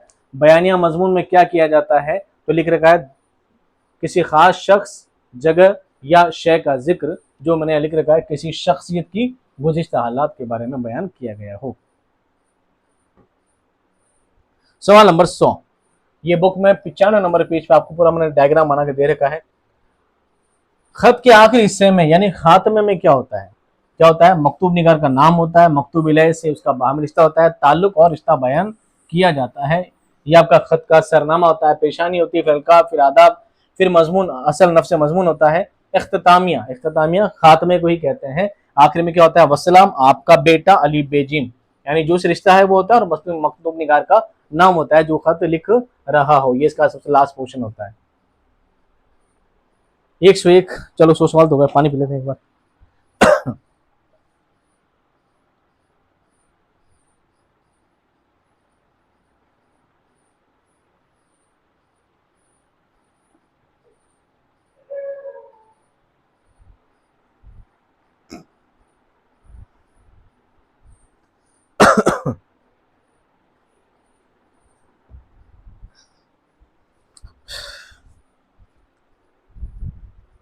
एक घंटा आपका हो चुका है क्लास। आप चलो 50 सवाल हो रह गए आपके, थोड़ा स्पीड से चलते हैं। सवाल नंबर 101, ये मॉडल पेपर नंबर 3 पे दे रखा है आपको। तहनीयती खत से क्या मुराद है? खत दो तरह के, तहनीयती, ताज़ियती। ताज़ियती दुख में लिखा जाता है, तहनीयत किसी खुशी में लिखा जाता है, किसी की हुसूलियाबी और मुबारकबाद के लिए कहा जाता है। ये सवाल मैंने यहाँ पर लिख रखा है, दोस्त को कामयाबी पर मुबारकबाद देने के लिए कौन सा खत लिखा जाता है? तहनीयती लिखा जाता है, ना कि ताज़ियती। खत में अलकाब के बाद सलाम मसनून जैसे अल्फाज तहरीर किए जाते हैं, वो क्या कहलाते हैं? वो कहलाते हैं दोस्तों आदाब। क्या कहलाते हैं? आदाब। ये लिख रखा मैंने, आदाब, अस्सलाम वालेकुम, सलाम मसनून, इस तरह की बात कही जाती है। सलाम लिखा जाता है, कि मसनून लिखा जाता है, सलाम मसनून लिखा जाता है, अस्सलाम वालेकुम लिखा जाता है, ये सभी आदाब में आते हैं जनाब अली। सवाल नंबर 103, मुतरादिफ अल्फाज के बारे में कौन सा बयान दुरुस्त है? ये सवाल थोड़ा सा कंफ्यूज करने वाला आपको। आइए मैं थोड़ा क्लियर करता हूं आपके सवाल को। ये बात में जोर पैदा करने के लिए इस्तेमाल होते हैं, बिल्कुल सही बात है, होते हैं, सही जवाब है। दोनों मुतरादिफ अल्फाज के दरमियान हरफे अत्फ का होना लाजमी होता है, अमूमन होता है, हर जगह तो नहीं होता। जैसे कोई है ना, शीर और शक्र हो जाना, घमासान, ऐसे कोई वर्ड ढूंढ लीजिए, दो दो लफ्ज एक साथ इस्तेमाल होते हैं, कि धूम धड़ाका हो जाना। अब धूम और धड़ाका अलग अलग वर्ड हैं, लेकिन इन दोनों के बीच में वाव नहीं है। जेरो जबर कर देना, ये तो मुतरादिफ हो, चलो अलग हो गए। जुमले में दोनों मुतरादिफ इस्तेमाल का इस्तेमाल एक साथ होना लाजमी होता है? बिल्कुल नहीं दोस्तों, कोई जरूरी नहीं है कि एक जुमले में दोनों मुतरादिफ एक साथ आए। जरूर थोड़ी एक मालक ले ले, एक मालक ले ले, ये भी कंपलसरी नहीं है। दोनों मुतरादिफ अल्फाज हम सोत होते हैं? बिल्कुल भी नहीं होते दोस्तों, बिल्कुल भी एक जैसी आवाज के नहीं होते, अलग अलग आवाज के हो सकते हैं। ये बात में सिर्फ जोर पैदा करने के लिए आते हैं, ये इसका ऑथेंटिक जवाब है। क्योंकि दोनों हमसूद नहीं होते, दोनों की आवाज एक सी हो जरूरी नहीं है। जुमलों में मुतरादिफ अल्फाज का इस्तेमाल एक साथ होना जरूरी है, जरूरी नहीं है, अक्सर किया जाता है, लेकिन ऐसा नहीं कि जरूरी ही है कि दोनों साथ में इस्तेमाल किया जाए। दोनों मुतरादिफ के बीच में हरुफ अत्फ यानी वाव लाजमी जरूरी है, लाजमी नहीं है। बहुत सी जगह वाव लगते हैं, बहुत सी जगह वाव नहीं लगते हैं, इसलिए बस पहला वाला इसके क्या होगा, ऑथेंटिक आंसर माना जाएगा। अगला सवाल है, नेस्त का मुतरादिफ क्या होगा? बहुत आसान है, नेस्त तो नाबूद कर देना। क्या होगा? नेस्त तो नाबूद कर देना, सर्वनाश कर देना। नेस्त तो नाबूद एक साथ, अब नेस्त वाव नाबूद आ गया ना वापस, नेस्त तो नाबूद। हरुफात कहीं कहीं लगता है, सब पे लगना जरूरी नहीं है। नेस्त तो नाबूद मुतादिफ हैं। जिन दो अल्फाज के मानी यकसा हो क्या कहलाते हैं? जिन दोनों लफ्ज का मतलब एक ही हो क्या कहलाते हैं? मुतरादिफ। क्या कहलाते हैं? मुतरादिफ कहलाते हैं, एक जैसा दोनों मतलब हो तो। लफ्ज सर्द और गर्म में तजाद की कौन से किस्म मौजूद है? अब आपको तजाद इतना डिपेंडिंग नहीं पढ़ाया गया, इतना डीपली नहीं पढ़ाया गया आपको। सर्द और गर्म में दोस्तों दरजाती तजाद होता है। क्या होता है? दरजाती। हालांकि बोर्ड क्या मानता है, बात की बात है। दरजाती यूं हो सकता है, सर्द का तजाद उल्टा क्या हो सकता है? गर्म।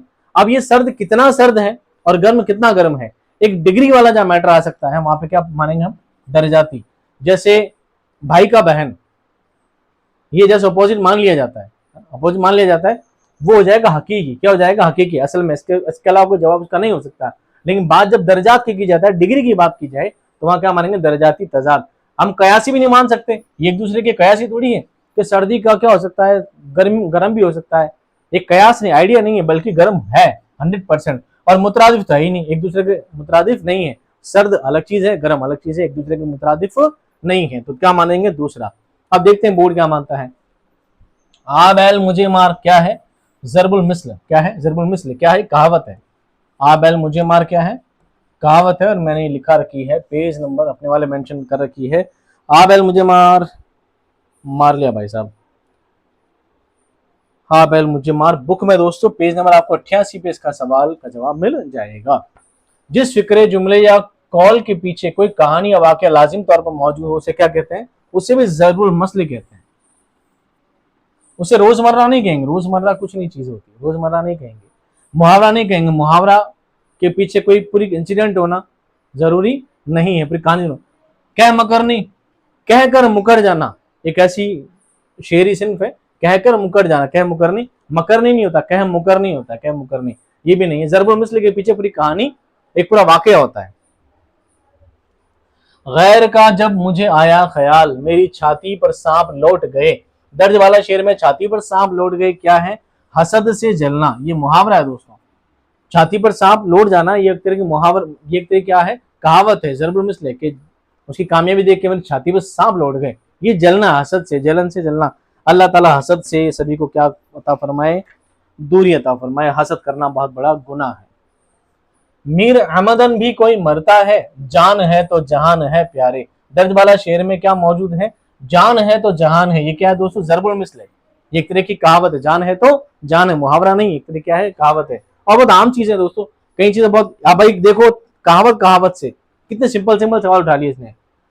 तेरे कूचे के इस बहाने, तेरे कूचे इस बहाने मुझे दिन से रात करना, कभी उससे बात करना, कभी उससे बात करना। तो ये क्या है, दिन से रात करना। जब किसी शेर में दिन और रात एक दूसरे के आ जाए, तजाद आ जाए, तो सनत क्या हो जाएगी दोस्तों, सनत तजाद। बड़ी सिंपल सी है। तुमको है 8 पहर, हर्फ हिकायत उनसे, बाजू जानो हो उन्हें चश्मा हिमायत उनसे। बाजू जानो हो, जुज बोलकर कुल मुराद ले लेना। बाजू एक हाथ होता है, लेकिन बात सिर्फ बाजू नहीं, बात पूरे इंसान की जा रही है। जुज थोड़ा बोलकर पूरी बॉडी क्या कर लेना, मान लेना, क्या कहलाता है, ये जुज बोलकर कुल मुराद लेने वाली है। मजाज मुरसल की तरह की क्या है, अकसाम है। और मैंने आपको पूरी चॉइस की चॉइस दिखाई थी, पूरी पूरी। जुज बोलकर कुल मुराद लेना किसे क्या मतलब है। बुलंद सब्ज़ाए साहिल चढ़ा हुआ दरिया, पे जियारत मौला बड़ा हुआ दरिया। ये नहीं दोस्तों, पे क्या है लफ्ज, पे यहाँ पर क्या है, कौन सी सनत है, यहाँ पर हुस्न तालील। कैसे है, बुलंद सब्ज़ाए साहिल पे चढ़ा हुआ दरिया, के साहिल तक दरिया बहुत चढ़ा जा रहा था, ऊंचा आ रहा था। किसके लिए, मौला के लिए, यानी हजरत अली अब्बास के दीदार के लिए आ रहा था, असल में नहीं आ रहा था। लहरों का ऊपर आना तो कॉमन सी बात है। शायर ने इसमें अच्छी अलामत ढूंढी है, अच्छी वजह, अच्छी इल्लत ढूंढी है, इसलिए क्या कहलाएगा, उसने तालील कहलाएगा। अगला सवाल देखो। नज्म की किस हैयत में मिसरों के अरकान की तादाद हमारे अरूजी निज़ाम के मुताबिक बराबर होती है, मगर काफिया नहीं होता, वो क्या कहलाती है दोस्तों, नज्म मुअर्रा। जैसे नज्म किसान है, किसान में तो काफी बंदिश है। और सुबह आज़ादी है, ठीक, ये मुअर्रा नज्म का पूरी बात बताई गई है। ये आपको मिलेगा दोस्तों मॉडल पेपर नंबर 3 पर। इसमें क्या होता है, अरकान बहर की पाबंदी की जाती है, मिसरों का अरूजी निज़ाम की पाबंदी। मिसरे उमून मसावी होते हैं, बराबर होते हैं, लेकिन रदीफ काफी का इल्तिजाम नहीं होता। सिर्फ रदीफ काफी नहीं होते हैं, मिसरे सिर्फ क्या होते हैं, बराबर बराबर होते हैं। मिसरे क्या होते हैं, सारे बराबर बराबर होते हैं। मिसरों की तादाद बिल्कुल छोटी बड़ी नहीं होती, क्या कहलाती है वो, मुअर्रा नज़्म कहलाती है। ऐसे दो अल्फाज इस्तेमाल किए जाएं जो एक ही मसदर से बने, मसदर नहीं होता, मसदर से बने, मसदर से मुश्तक हो, मगर जिनमें एक मुस्बत हो, मुस्बत कहते हैं पॉजिटिव को, और हो तो दूसरा मनफी यानी नेगेटिव हो, और उन दोनों का तजाद हरफ नफी से यानी हरफ नेगेटिविटी से क्या हो, वाज़िह हो, ऐसी सनद को क्या कहते हैं। ये सनद दोस्तों बहुत डीपली पूछी है, सनत सलबी, तबाह के सलबी। झूठ नहीं बोलेंगे, मैंने भी नहीं पढ़ा है, मैंने भी नहीं पढ़ा है। ये तबाह के सलबी वगैरह ये क्या है, फारसी की सनत वगैरह है, मैंने इस बारे में नहीं पढ़ा है। आंस इसका लेकिन ऑथेंटिक यही माना जाएगा। बोर्ड क्या मानता है, आगे अल्लाह की मर्जी। अगर तरफैन तशबीह ऐसे हो जिनका ताल्लुक सूंघने से हो, तो ऐसी तशबीह क्या कहलाएगी, सूंघना। मैंने आपको सेंसिटिव बताया कि कुव्वत शाम, कुव्वत लम्स, कुव्वत छूना, सामाई, कुव्वत सामे, जायका, लम्स, शामी, शामी यानी किससे है, सूंघने से है। लम्स किससे है, स्पर्श करने से, छूने से है। मजाक किससे है, जौक से है, चखने से है। और समाई किससे है, सुनने से है। और बसरी किससे है, देखने से है। कसीदे के किस हिस्से के अशार कसीदे के अलावा आजादाना भी कहे जाने लगे और इस तरह गजल वजूद में आती है? यह है दोस्तों तशबीह। पढ़ाया था ना, तशबीह, फिर गुरेज, फिर मदा, फिर दुआ, इस तरह, फिर गर्ज मतलब, फिर दुआ, ये सारी चीज में आती है। तो पहले कसीदा लिखा जाता था, फिर बाद में कसीदे का जो सबसे अच्छा जुज था तशबीह, जिससे बात को शुरुआत की जाती थी, बाद में क्या हो गया, तशबीह को अलग कर दिया और एक नई सिंफ ईजाद हो गई। उसी का नाम क्या रख दिया, क्या रख दिया, गजल रख दिया। ये पूरा मैटर आप किताब में पढ़ सकते हो। उसी का नाम गजल रख दिया गया, तशबीह को अलग करके। ये मिलेगा दोस्त आपको पेज नंबर, मैंने लिखा ही नहीं, क्या है तो किताब में से ही है, पेज नंबर लिखा भूल गए जल्दी। आजाद नज्म की हैयत के लिए किस जबान में विरसन लेबर की इस्तेलाह राइज है? कौन सी जबान है? सबसे पहले आजाद नज्म अंग्रेजी में फ्री वर्स के नाम दिया गया, इस्तेलाही उर्दू में आजाद नज्म सबसे मारूफ हुई। और ये सबसे पहले इसका तजुर्बा कहाँ किया गया, फ्रांस में किया गया। इसलिए इसका सही जवाब क्या होगा, फ्रांसीसी। क्या होगा, फ्रांसीसी होगा। कसीदे के किस हिस्से को इस्तेलाह में दो सरकश बैलों को एक जुए में जोते के मानी में लिया गया है? वो क्या दोस्तों, गुरेज। दो सरकश बैल यानी तशबीब को मदे से जोड़ने वाली कड़ी जो है, दो बैल को जोतने का, बीच में एक जुअस को बोलते हैं, जो बेलों के ऊपर डाला जाता है, उसमें जोतना काम कौन करता है, गुरेज करता है। और ये जो लाइन है मैंने अपने बुक में पेज नंबर 138 पर जाके देखना, एज इट इज लाइन लिखी है, दो बैलों को एक जुए में जोतना। किसके बारे में कहा गया, गुरेज के बारे में। लाइन एज इट इज लिख रखी, कंफ्यूज बिल्कुल भी नहीं होना। सिंफ रुबाई के लिए कौन सी बहर मखसूस है? बहर हिजज। बहुत कॉमन सिंपल सवाल है, बहर हिजज सवाल कई बार आ चुका भी है। और ये आपको मिलेगा दोस्तों पेज मॉडल पेपर नंबर 4 पे, क्वेश्चन नंबर 44। जेल में से किस किताब का शुमार फोर्ट विलियम कॉलेज के कयाम से कब्ल की दास्तान में होता है? ये आपको मिलेगा दोस्तों मॉडल पेपर नंबर में मिलेगा आपको 229 पर। ये शुमाली हिंद की पहली दास्तान मानी जाती है दोस्तों। आराइश महफिल फोर्ट विलियम कॉलेज में लिखी गई, तूतीनामा, बेताल पच्चीसी, ये सब फोर्ट विलियम कॉलेज में लिखी गई। किस्सा महर अफरोज दिलबर, महर अफरोज दिलबर, ये शुमाली हिंद की पहली दास्तान है जो करबल फोर्ट विलियम कॉलेज से ही पहले लिखी जा चुकी थी। थोड़ा घुमा कर पूछा गया, सवाल सिंपल सा था। अपने दौर की मकबूल किताब नौ तर्ज मुरस्सा फारसी की किस दास्तान का उर्दू तर्जुमा है? किसका तर्जुमा है? किस्सा चार दरवेश, जो कि किसकी है, अमीर खुसरो की फारसी दास्तान है। इसका तर्जुमा नौ तर्ज मुरस्सा के नाम से पहले किया जा चुका था, बाद में मीर अमन ने इसको बागो बहार नाम से क्या किया, तर्जुमा किया। और मौलवी अब्दुल हक का कहना यहाँ तक है कि मीर अमन ने जब तर्जुमा किया तो किस्सा चार दरवेश का तर्जुमा नहीं किया, बल्कि किसका तर्जुमा कर दिया, नौ तर्ज मुरस्सा का तर्जुमा किया है, आसान उर्दू बनाने के लिए। अल्लाह रहम कर। ये मिलेगा आपको 229 नंबर पेज में मिल जाएगा, बुक में मिल जाएगा। किस मसनवी में हजरत तमीम अंसारी रहमतुल्लाह ताला अलैह, बहुत बड़े बुजुर्ग गुजरे हैं, कि बतौर किरदार उनसे ताल्लुक वाकयात को नज्म किया गया है दोस्तों? वो है किस्सा बेनजीर। ये आपके सिलेबस में है नहीं, अब आपने पूरी इसको पढ़ी या नहीं पढ़ी वो बात की बात है। अगर आप दूसरा एग्जाम की भी तैयारी कर रहे हैं तो मसनवी है किस्सा बेनजीर, उसको आप पढ़ोगे तो पता लगेगा कि उसमें इनका भी नाम शामिल किया गया है। अगला सवाल है, मनोहर और मधुमालती, मधुमालती नहीं मधुमालती कि दास्तान इश्क को किस मसनवी में बयान किया गया है? ये सवाल में दिया था, मनोहर मधुमालती की दास्तान किसमें है दोस्तों? गुलशन इश्क 1657। ये है गुलशन इश्क। ढंग से सवाल पढ़ते, एक एक चीज पढ़ के जाते, डीपली पढ़ के जाते, तो काफी चीज आपकी क्या हो सकती थी, क्लियर हो सकती थी। ये मिलेगा मॉडल पेपर 9 का 60वां सवाल है। मजमून सर सैयद मरहूम उर्दू लिटरेचर के मुसन्निफ कौन है दोस्तों? अल्लामा शिबली नौमानी।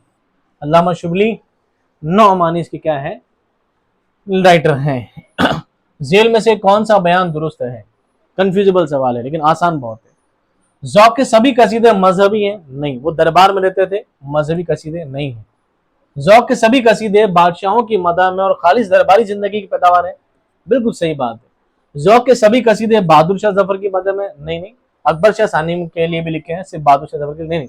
ज़ौक़ ने सिर्फ कसीदे लिखे? नहीं, उन्होंने गजलें भी लिखी है। तो सही जवाब क्या होगा दोस्तों इसका? ज़ौक़ ने सिर्फ बादशाहों की और खालिद दरबारी शायरी ही की है, कसीदे लिखे हैं। जेल में से कौन से दो शौरा 1857 से कब्ल के हम अहम शौरा तस्लीम किए जाते हैं? अब आप सारे शौरा की डेट ऑफ बर्थ अगर आपको याद नहीं भी थी तो आप पढ़ सकते थे।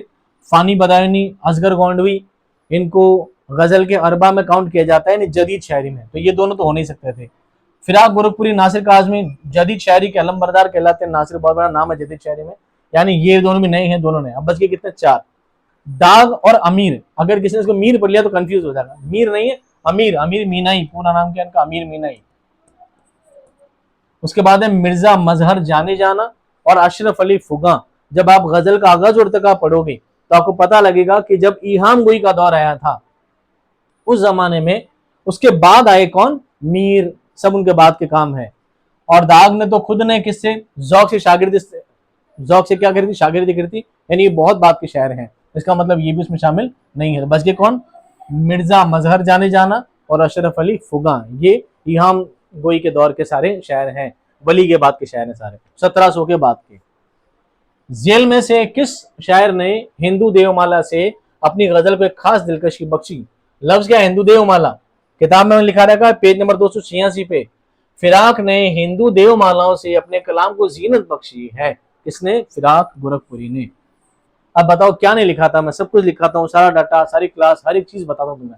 नई उर्दू नस्र की बुनियाद डालने में किस रिसाले ने सबसे अहम रोल अदा किया है? नई उर्दू किसको कहते हैं? नई उर्दू नस्र। नस्र पहले कैसी थी? मुकफ्फा, मुसज्जा थी, उससे आजाद कराकर सर सैयद ने सबसे पहले नस्र को क्या किया था? आसान बनाई थी। और सर सैयद ने कौन सा रिसाला निकाला था? तहज़ीबुल इखलाक। तो उसके बाद से ही क्या होने लगा? नस्र को बिल्कुल आसान जबान में बना दिया गया।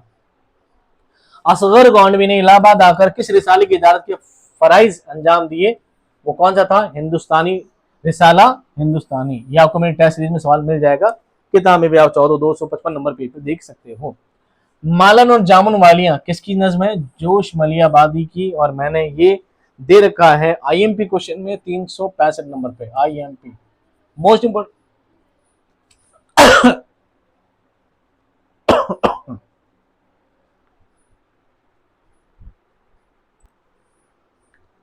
सवाल नंबर 132, लहू पुकारता है किसका शायरी मजमुआ है? अली सरदार जाफरी का। और ये मैंने टेस्ट सीरीज में भी दे रखा है, अली सरदार जाफरी का मजमुआ कौन सा है? लहू पुकारता है, आंसर है। और मैंने किताब में भी दे रखा है, लहू पुकारता है 1978, अली सरदार जाफरी नाम मेंशन कर रखा है। ये मॉडल पेपर नंबर 5 पे आपको सवाल मिल जाएगा। सवाल नंबर 133, फानी बदायूनी का सने पैदाइश क्या है? 1879। 1879 ये मैंने सवाल भी दे रखा है क्लास में, जब टेस्ट में सवाल डाले थे तो वहां पे दे रखा है क्योंकि पैदाइश कब हुई थी। उसके अलावा मैंने टेबल बना के दी थी पूरी किताब में। ये जब किताब आपने ली थी ना, ये वाली है ना, इस किताब में टेबल बना के दी थी। मैंने कहा था टेबल से सवाल आ जाते हैं, जो सवाल टेबल से हमेशा टकराते हैं। ये फानी बदायूनी, और ये इनका मैंने पूरा लिख रखा था। 13 सितंबर 1879 कस्बा इस्लाम नगर बदायूं में क्या हुआ? पैदा हुए हैं फानी बदायूनी। इससे भी आपको क्या हो सकती है? सहायता हो सकती है अगर आपने टेबल ढंग से पढ़ी हो तो। शाद अजीम आबादी ने शायरी में जेल में से किसकी शागिर्दी इख्तियार की थी? यहाँ पर नाम दे रखा मैंने, उल्फत हुसैन फरियाद। और यहाँ पर नाम क्या होगा दोस्तों? उल्फत हुसैन फरियाद। ये सवाल कहाँ दे रखा है अपन ने? मॉडल पेपर नंबर 1 पे सवाल दे रखा है। सवाल नंबर 135, अरस्तु ने ड्रामे को किसकी नक्काली करार दिया है? अब यहाँ थोड़ा आप थोड़े कंफ्यूज हो सकते हैं। अरस्तु के मुताबिक ड्रामा क्या है? इंसानी अफआल की नकल। इंसानी अफआल की नकल है, इंसान की नकल नहीं है। मैंने सवाल देखा इंसानी अफआल की नकल। अब आप इंसानी अफआल को क्या कहोगे? मुसन्निफ की शख्सियत नहीं होगी, तहरीर नहीं होगी, किसी ने लिखा जिंदगी की, किसी ने लिखा इंसान की। दोनों ही बातें आधी अधूरी है, दोनों ही बातें आधी अधूरी है, क्योंकि अरस्तु ने लाइन टू लाइन में नहीं लिखा इंसानी अफआल की कि मनुष्य की क्रियाओं को ही ड्रामा कहा जाता है। यहाँ पे से लिखा मनुष्य को तो ड्रामा नहीं कह सकते, इंसान को ड्रामा कैसे कहोगे? इंसान ही ड्रामा है? नहीं, इंसान की क्रियाएं ड्रामा है और जिंदगी ड्रामा है, जीवन, समस्त जीवन ड्रामा है, ऐसा भी नहीं कह सकते। कोई इंसान को काम करने वाली क्रिया ड्रामा हो सकती है। इसलिए दोस्तों इन दोनों में क्या है, थोड़ा सा मामला घसड़ पसड़ कर रखा है थोड़ा सा। मैं दोनों पे स्टार लगा दूंगा क्योंकि सवाल आधा अधूरा दिया गया है, सवाल पूरा नहीं दिया गया। ऑप्शन में जिंदगी की होना चाहिए आधा अधूरे में तो, और मैंने असल में लिखा है आपको इंसान के अफाल की, तो मैं इसका सही आंसर इंसान का अफाल भी मान सकता हूँ। इंसानी अफाल की क्रिया होती है, आधा अधूरा आपको दे रखा है। आंसर आप बी लगा सकते हो अगर आप करके आए हो तो। और अगर आप किताब में देखना चाहते हो तो किताब में 187 नंबर पेज पे मैंने पूरा डिटेल में समझा रखा है। फूल की पत्ती से कट सकता है हीरे का जिगर, मर्द नादा पर कलाम नर्म नाजुक बेअसर। मंदिर वाला शेर से अल्लामा इकबाल के किस मजमूए कलाम का आगाज होता है? तो दोस्तों क्या है? बाले जिब्रील। क्या है? बाले जिब्रील। आप चाहें तो रेख्ता वेबसाइट पे जाकर चेक कर सकते हैं। बाले जिब्रील से ये शेर स्टार्ट होता है। फूल की पत्ती से कट सकता है मीर हीरे का जिगर, मर्द नादा पे कलाम नर्म नाजुक बेअसर। थोड़ा सा रिसर्च करने की बस क्या है? जरूरत है। दाश्ता किसकी मारूफ नज्म है? हालांकि कहने को आपने पढ़ा होगा कयूम नजर। क्या पढ़ा होगा? कयूम नजर। आपने पढ़ा होगा कयूम नजर की नज्म है। आपने नून मीम राशिद पढ़ा ही नहीं होगा, कहीं देखा भी नहीं होगा, लेकिन फिर भी दोस्तों इसका सही जवाब क्या है? नून मीम राशिद।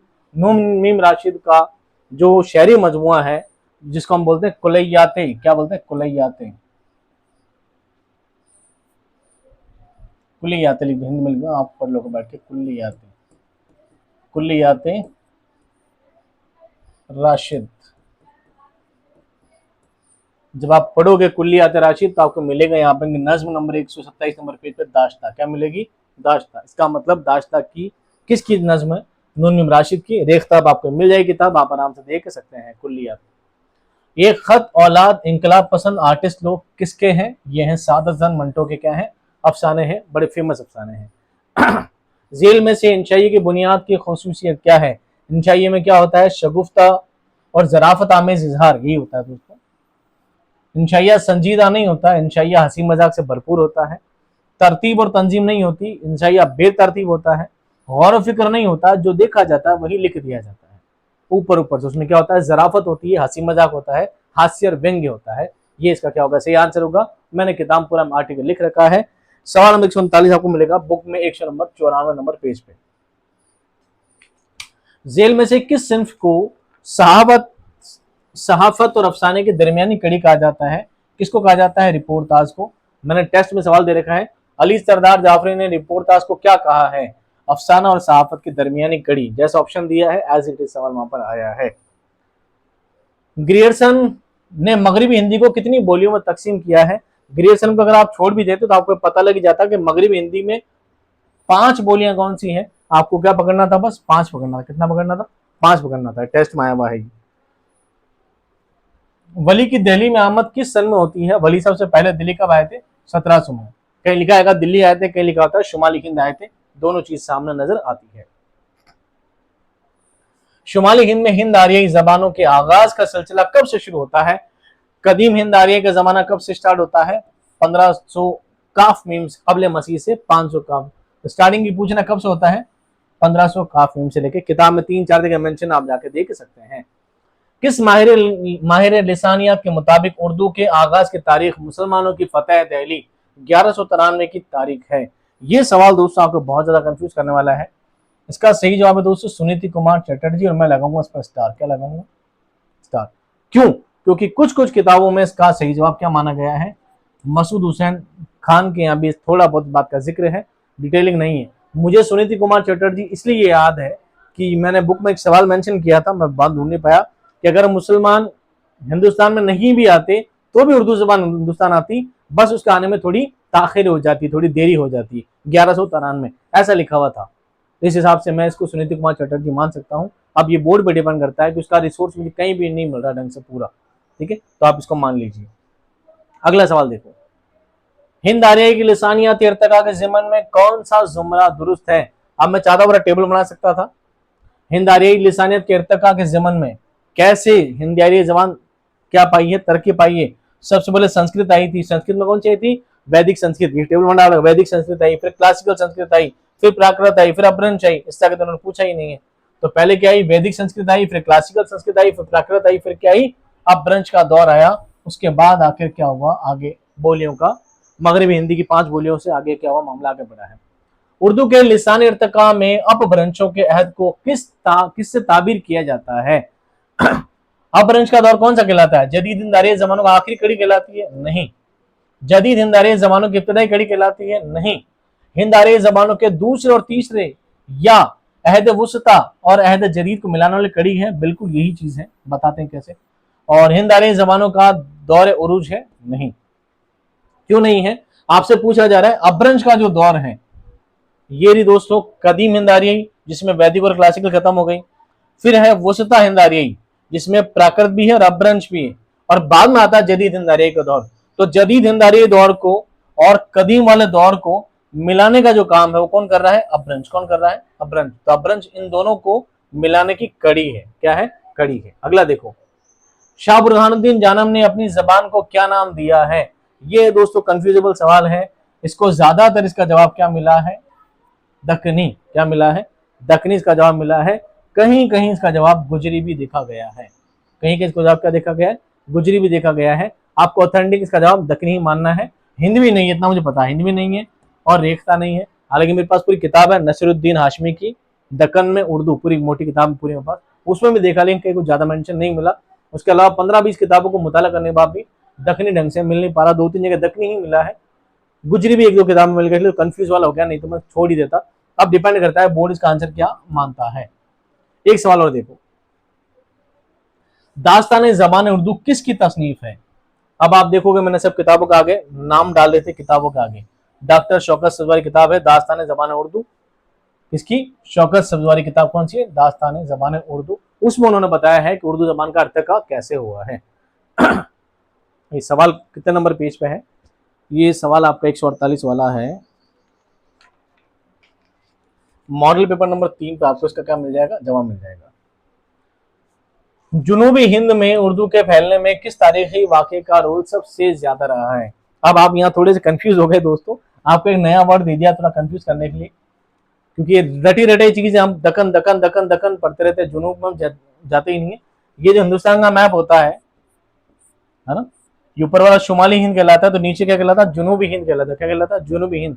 लेकिन हम दक्कन कहते हैं, दक्षिण क्या कहोगे? दक्कन दक्कन कहा जाता है। तो नीचे वाले को हम क्या कहेंगे? दक्कन। क्या कहेंगे?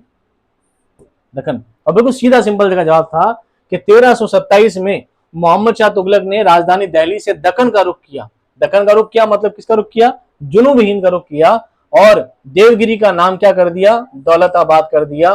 कर कर अपना क्या बना दिया? पाया तख्त बना दिया। ये इसका क्या सही जवाब था? मोहम्मद तुगलक का अपना पाया तख्त देवगिरी मुंतकिल कर देना और क्या नाम दे देना? दौलताबाद। इससे क्या हुआ? उर्दू जबान में एक नया क्या है? फरूक आया। इन्होंने हुक्म किया था वहां के जितने भी दरवेश थे, फकीर थे और जितने भी ताजिर थे, सबको कहा नहीं अब सबको वहीं जाना है, सबको वहीं रहना, बिल्कुल हुक्मन।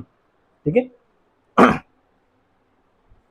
शेख बाजिन ने अपनी जबान को जबान हिंदी के अलावा कौन सा दूसरा नाम दिया है?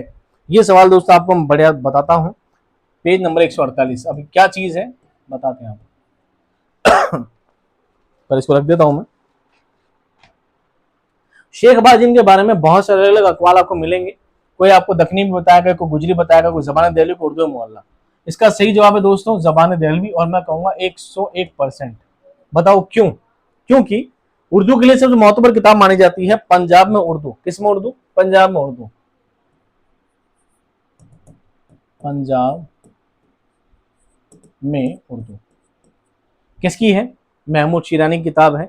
इस किताब में जब आप पेज नंबर 148 पे जाओगे तो आपको लाइन मिलेगी, बाकायदा पढ़ोगे जवाब मिलेगी कि शेख बाजिन हिंदी और फारसी में अशार लिखते थे और बाजिन तखल्लुस करते थे। बाजिन के मानी हिंदी में साज के हैं। उन्होंने फारसी जबान में एक तसनीफ अपने पीर के हालात और मुरीदों की हिदायत में लिखी है और उसमें अपने अशार कसरत से लाए हैं।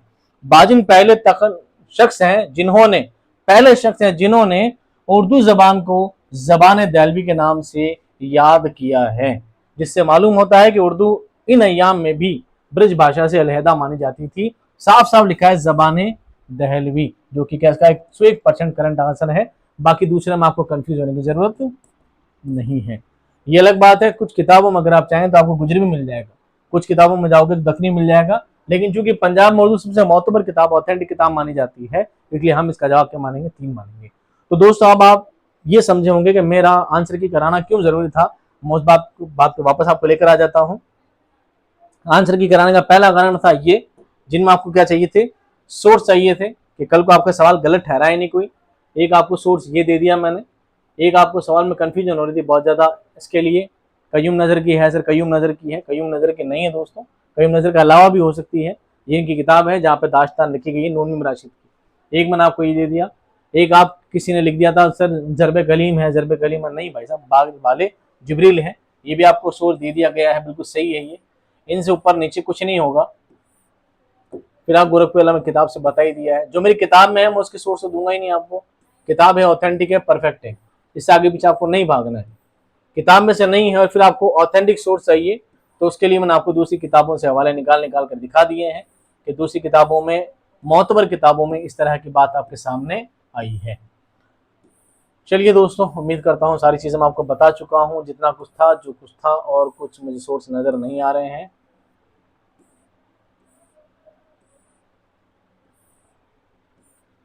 चलो कोई बात, खत्म कर देते हैं टॉपिक को यहीं पे। एक सवाल ये गया आपका, ये किताब का एक सवाल ये, इसमें बहुत कंफ्यूजन थी, बहुत ज़्यादा सब ने शिफ्ता शिफ्ता शिफ्ता कर रखा, लेकिन असल जवाब इसका क्या है, मौलवी अब्दुल हक है। और ये किताब है दोस्तों यादगार गालिब, जो कि आपको देखता मिल जाएगी, पेज नंबर 113 है, ये चीज़ें मिल जाएगी। तो ये सोर्स निकालने में थोड़ा टाइम लग गया, लेट आया, उसके लिए मैं माफ़ी चाहता हूँ। माफ़ी चाहने वाली बात है नहीं वैसे, क्योंकि कुछ मजबूरियाँ मेरे घर की ऐसे हो गई थी। छोटे भाई का जब इंतकाल होता है तो हालांकि कहने को मेरे चाचा का लड़का था, मेरा सगा भाई नहीं था, लेकिन मोहब्बत जो होती है जब आप एक ही साथ रहते हैं, कि छोटे से बड़े होते हैं, तो मोहब्बत का आपका हिस्सा रह जाता है। और यही वजह थी कि इतने दिन मैं नहीं आ पाया, पर इंशाल्लाह कोशिश करेंगे कि 1 तारीख के बाद मैं वापस कंटिन्यू क्लासेस, वापस सब शेड्यूल शुरू करूँगा। आने वाली वैकेंसीज़ के बारे में जो भी जानकारियाँ हैं यूट्यूब पर साझा करता रहूँगा। 2-3 दिन की बात और है, इंशाल्लाह 1 अगस्त से आपको न्यू ऑफ़र वगैरह मिलने लग जाएंगी, और न्यू ऑफ़र के बाद आप कोर्स के बारे में जो जानकारी चाहते हैं वो आप बात कर सकते हैं। इन सवालों में भी जिस सवाल पर आपको डाउट हो आप कमेंट में मेंशन कीजिएगा। मैं सभी ग्रुप में मैसेज डाल के बता दूंगा, हाँ इस किताब का इसका ऑथेंटिक आंसर ये है, ताकि जब बोर्ड के आंसर की भी आए तो आप बिल्कुल इधर उधर भागने की जरूरत नहीं हो। आपको पता है सीधा शहजाद सर के पास जाना है, इस किताब का हवाला मांगना है, आपको सिर्फ एक क्वेश्चन भेजना है, मैं उस क्वेश्चन का हवाला वहाँ पे डाल दूंगा। आपको कहीं भी घबराने की, डरने की जरूरत नहीं है। तो दोस्तों उम्मीद करता हूँ आप, अल्लाह ताला तमाम ही की मेहनतों को कबूल अता फरमाए।